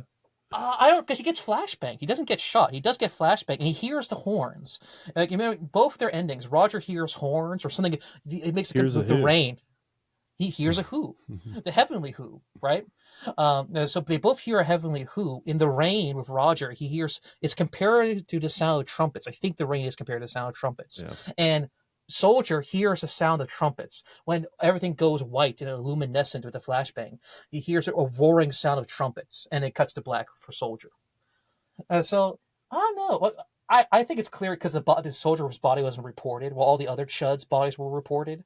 I think it's clear as day that he became the new prophet. Because Elijah does like Soldier. He doesn't give a fuck about anyone else, but Elijah does like Soldier. Does he like him? I don't think he respects him. He just sees him as a convenient tool. Previous operator. He has some sort of... He's kind of a magic survivor. There's that quality going for him, I guess. True. Yeah, it could be. Because he is useful, at least. I could see it. I could see it going either way. I don't think it's... You know what it might be? And I think that's referenced in the end. They talk about how Roger is sort of defending himself and his own, sense of self with the way he writes it and depicts it. So maybe the reading of it seems like it leans towards that Soldier, an honorable guy and doesn't want to betray anyone. But the material evidence maybe points more towards that he was more in league with the prophets than maybe the actual narrative of the book says. I don't know. That adds a really interesting spin to it. The whole frame story, the fact that everything we're reading is a product of Roger, of Roger's inference, possibly. Wishful thinking. Yeah. Yeah, and he didn't spend a lot of time with this guy. If you think about the Roger Soldier scenes together, there's probably a couple off-scene, off-camera, whatever things, but he didn't have a great deal of contact and insight on some of the stuff he's filling in. So yeah, maybe he was cucked. Well, it's 90% because Soldier is his literally me, because he's his double. They're literally identical. The way John describes it, that him and Soldier look crazy alike. Basically, remember, they look exactly like each other. Yeah, they do, similar. And they have very similar beliefs. Again, the way it's written in the book. Well, actually, here's a question for you guys. Yep. Do you guys think the frame story detracts from the main story, or do you think it's purely additive? Additive. Especially at the ending. The frame story really lands, I think, a perfect 10 at the end. I'm not sure. I think I enjoyed the frame story. I think I enjoyed the frame story for this. What makes you say otherwise, David? Well, I guess my critique of it would just be having the text be directly from the frame story. I think adds more confusion than anything. I like the frame story. I think the frame story is a worthy addition, but having it be like the text is literally from the hand of Roger, I think is a detraction, because then it makes me question, like, is this purely I'm supposed to read this and then I'm supposed to be like inferring it based on a character I don't really know that well, and like his understanding of Soldier, and it's all relative to him. It changes like the direction of my attention to the story into, I'm examining Roger through this text, and Roger's not a really key figure. You know what I mean? So Soldier's a reflection of Roger. I don't know. It tracks it in a way. I don't know. It's interesting. I don't know. I don't think it's. I'm torn on it. I like it, but it makes it very complicated to have it be directly the words of Roger. I'm going to have to make a postmodern meta point, because it is reflective of mythology as a whole. These modern men are transfixed by the mythology of the Crusades. From literally, Soldier's literally named after a fan fiction version of a supposedly real crusader's name that some romantic pioneer wrote like 100 years prior. The stories of the Gulch of Tannerite. Do we know that the pioneers purposely fucked over the Indians, or the Indians fuck over them? We don't know. All we have is stories from personal handed down narratives. And we have this Fedbook, which is a modern crusade, and all we have is a biased first-hand account. Much like how these men, all they have is biased, mythologized retellings of the events that they romanticize in their own heads. Mm-hmm. So I guess if you want to go super meta, much like how we only have how they have the romanticized retellings of real life events, we also have a romanticized retelling of the events that happened within Fedbook. Mm-hmm. I like that. It's an artifact. Yeah. It's history as artifact, and as something you could like reference and in theory study endlessly. Like in the book, they talk about like history and the study of history, and in the SS interview, John talks about like the study of history and how you can kind of make these like more esoteric and strange papers. But this is sort of like a primary source of this generation's crusade, and with all the imperfections that come with it. Yeah, Dr. Universalis also talks about this. It's also interesting about interpretations and stuff like that. Yeah. We've read something like this before. It's a personalized mythological retelling of events that may or may not have happened. So much like we're basically it's a historiography that is, the whole point of it is the context rather than the events themselves, right? There are broad things that we know did occur, right? This in the story, this is a historic event that happened at the college, right? And so he's attempting to infer and fill in the context from his impressions and his latter research. So, but he's also giving this life to it. Yeah. And think about how the audience is going to receive this, because again, he's just a random crank that got out of jail, and he's relying on primary sources, research by his sister. That's all the way across the damn country, because his sister has access to the library of some kind. Yeah, well, and she's dead now. He's been doing FOIAs in her name for the last 10 years after she's dead or something. Yeah, in real world, this could be treated like Tragedy and Hope by Carol Quigley at this point. Yeah, does it reveal true things? Maybe. Do most people treat it like it reveals true things? Nah, not really. They broke all the printing presses for Tragedy and Hope for some reason. So in this universe, it's basically this version of Tragedy and Hope, where it is a man with connections, with some connections to a real life event. Roger was at least tangentially related to a certain degree, but as the objective observers, the random Joe Blow who picks up the in-universe Fedbook, he's like, oh, what a crank. Well, he's just making shit up. Right, and that's the problem. We are stuck in the very same position that the protagonists are in terms of interpreting mythology. You have to live the mythology. Like it's what Soldier says when he's trying to reach out for the stars. It's better not to wave away fitting illusions or healthy illusions or something along those lines. Yeah. The only objective observer is the angel, and he only gets the hashtag. He only gets a truth nuke from the angel. And again, they debate the goods and ills. The angel usually says that Soldier is going to go to hell. But because he gets the karma increase from doing the RPG donation to the church, and the fact that Soldier and Godfrey actually donate all the money they've stolen to that very particular church, and that Soldier tried to help out Roger and not get him busted with him. And again, so much like Paul's heresy, him and the angel do debate what happens to Soldier, and over a leans toward if Soldier did die, he will go to heaven. At least I think by Roger admitting his own sin, he acts as a sin eater for Soldier, basically, and Soldier ends up being in a better light, and Roger ends up being in a better light. I guess you could say Roger is the real effective altruist his entire time. They both get to go to heaven. Everyone wins. The total happiness of the afterlife increased. Thank you, Roger. Sorry, random old lady in the office. Someone had to be. They're looking for a body. They need one body. No, Crazy Horse. The grandson of Crazy Horse killed him, not Soldier. Soldier killed him. Yes, but still dead. Somebody had to eat it. Yeah. Yeah, but Soldier killed the guy who did it. So yet again, RPG karma rules. that murder is wiped away. True. He went into like negative, like Arcanum, whatever. You get like your negative. No. So what he did was he treated that guy like a feeder. Right, he just like let him do an evil deed so that he could then gain vengeance, which is more of a good deed than if he had just shot the guy. Yeah. Oh, he's XP farming. He's just farming him.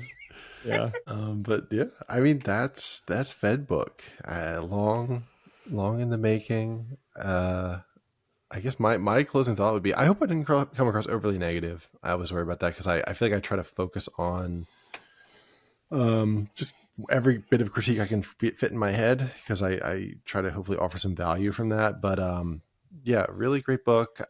And for me, it was very interesting reading it because, again, I can see why it has a slow start. And so I can see why maybe it hasn't grown as much as it probably should have based on what now I and other people that have read it think of it. So hopefully some more people give it a shot. Criminally slept on. Yeah. It really is. Yeah, Yep. I think we all agree. Wake up. Wake up, people! Read Fedbook. Just wait for my ideological. I can't wait for society, and so my niche ideology can rise from the ashes. I mean, yeah, and of course our ideology being Fedbook worship, and we're Fedbook fanatics. I'd say. I mean, I don't want to say it has to go 0 to 60 from the beginning. We're not saying to go right into the action because the build up for part 2 is justified. Because part 1 is all build up, and then part 2 is just straight to the races. Action, comedy, the bro scenes, them wearing baklavas, getting high, getting an Uber driver, looking at goddamn terrorists, it's scary to shit out the damn Uber delivery guy, dude. Everything flows perfectly from part 2, and it completely justifies part 1. But part 1 is clunky. I think we all agree part 1's a bit clunky. I think it's just a scene structure thing. Like, I think it's like the core ideas are mostly good. Like I mentioned, that one friend I think could just go, and his whole little like weird side arc, I think it's just unnecessary. And then the whole union office thing, just something about it's just one of those, it felt like as John wrote this book, he was like mastering core things here, and that it's going into his next book, which I'm very excited to read. Yeah, absolutely. I think it would be very good. I just think like I mentioned when we were chatting prior to recording, it's like you could see someone putting in reps and like getting effing jacked, dude, and we'll see how freaking huge you can get. That was the part 1 for me. Yeah. And so I'm not going to try to like rewrite it in my mind or anything, but I can't wait for his second book, Feedbook, which is a cookbook. Formerly Fedbook. Yeah, formerly Feedbook. Yeah. The feeder. No, it's feeder files instead of a book. It's feeder files. It's nothing about making a woman morbidly obese. That's just. It's mukbang creepypastas. It's just mukbang creepypastas. I mean, he's put out something with Unreal Press, so it probably will be something like that. I'm just saying. Rumor is. I mean, isn't that the best like front finger compliment? Is that basically their only criticism is that it gets better with each passing page? Yeah. That's not really a backhanded compliment. It's just it's like, well, my only weaknesses are I love too deeply, and fuck too passionately. I'm far too honest. I work too hard, but also maintain too good of a work-life balance. Yeah, So, it's a front-fingered compliment. yeah. That's not. I don't know what the fuck that means. It's an opposite. It's an opposite of a backhanded compliment. It's a front-fingered insult. Is a hand the opposite of a finger? It's wordplay. You don't get it. How do we always end up here? We always end up with Gabe coming up with some learning English for the first analogy. time. Yeah. Or Yeah. metaphor that ends up with like him as this hero going through the darkness of a minotaur dark dungeon of a bathroom to the Medusian pussy, and Cap just struggling to make sense of it, and then me just scratching my head. Well, that's my only second complaint. There's not enough of the Medusian pussy. We get too little of the Medusian pussy. I kind of wish there were even fewer women in this book, but I'll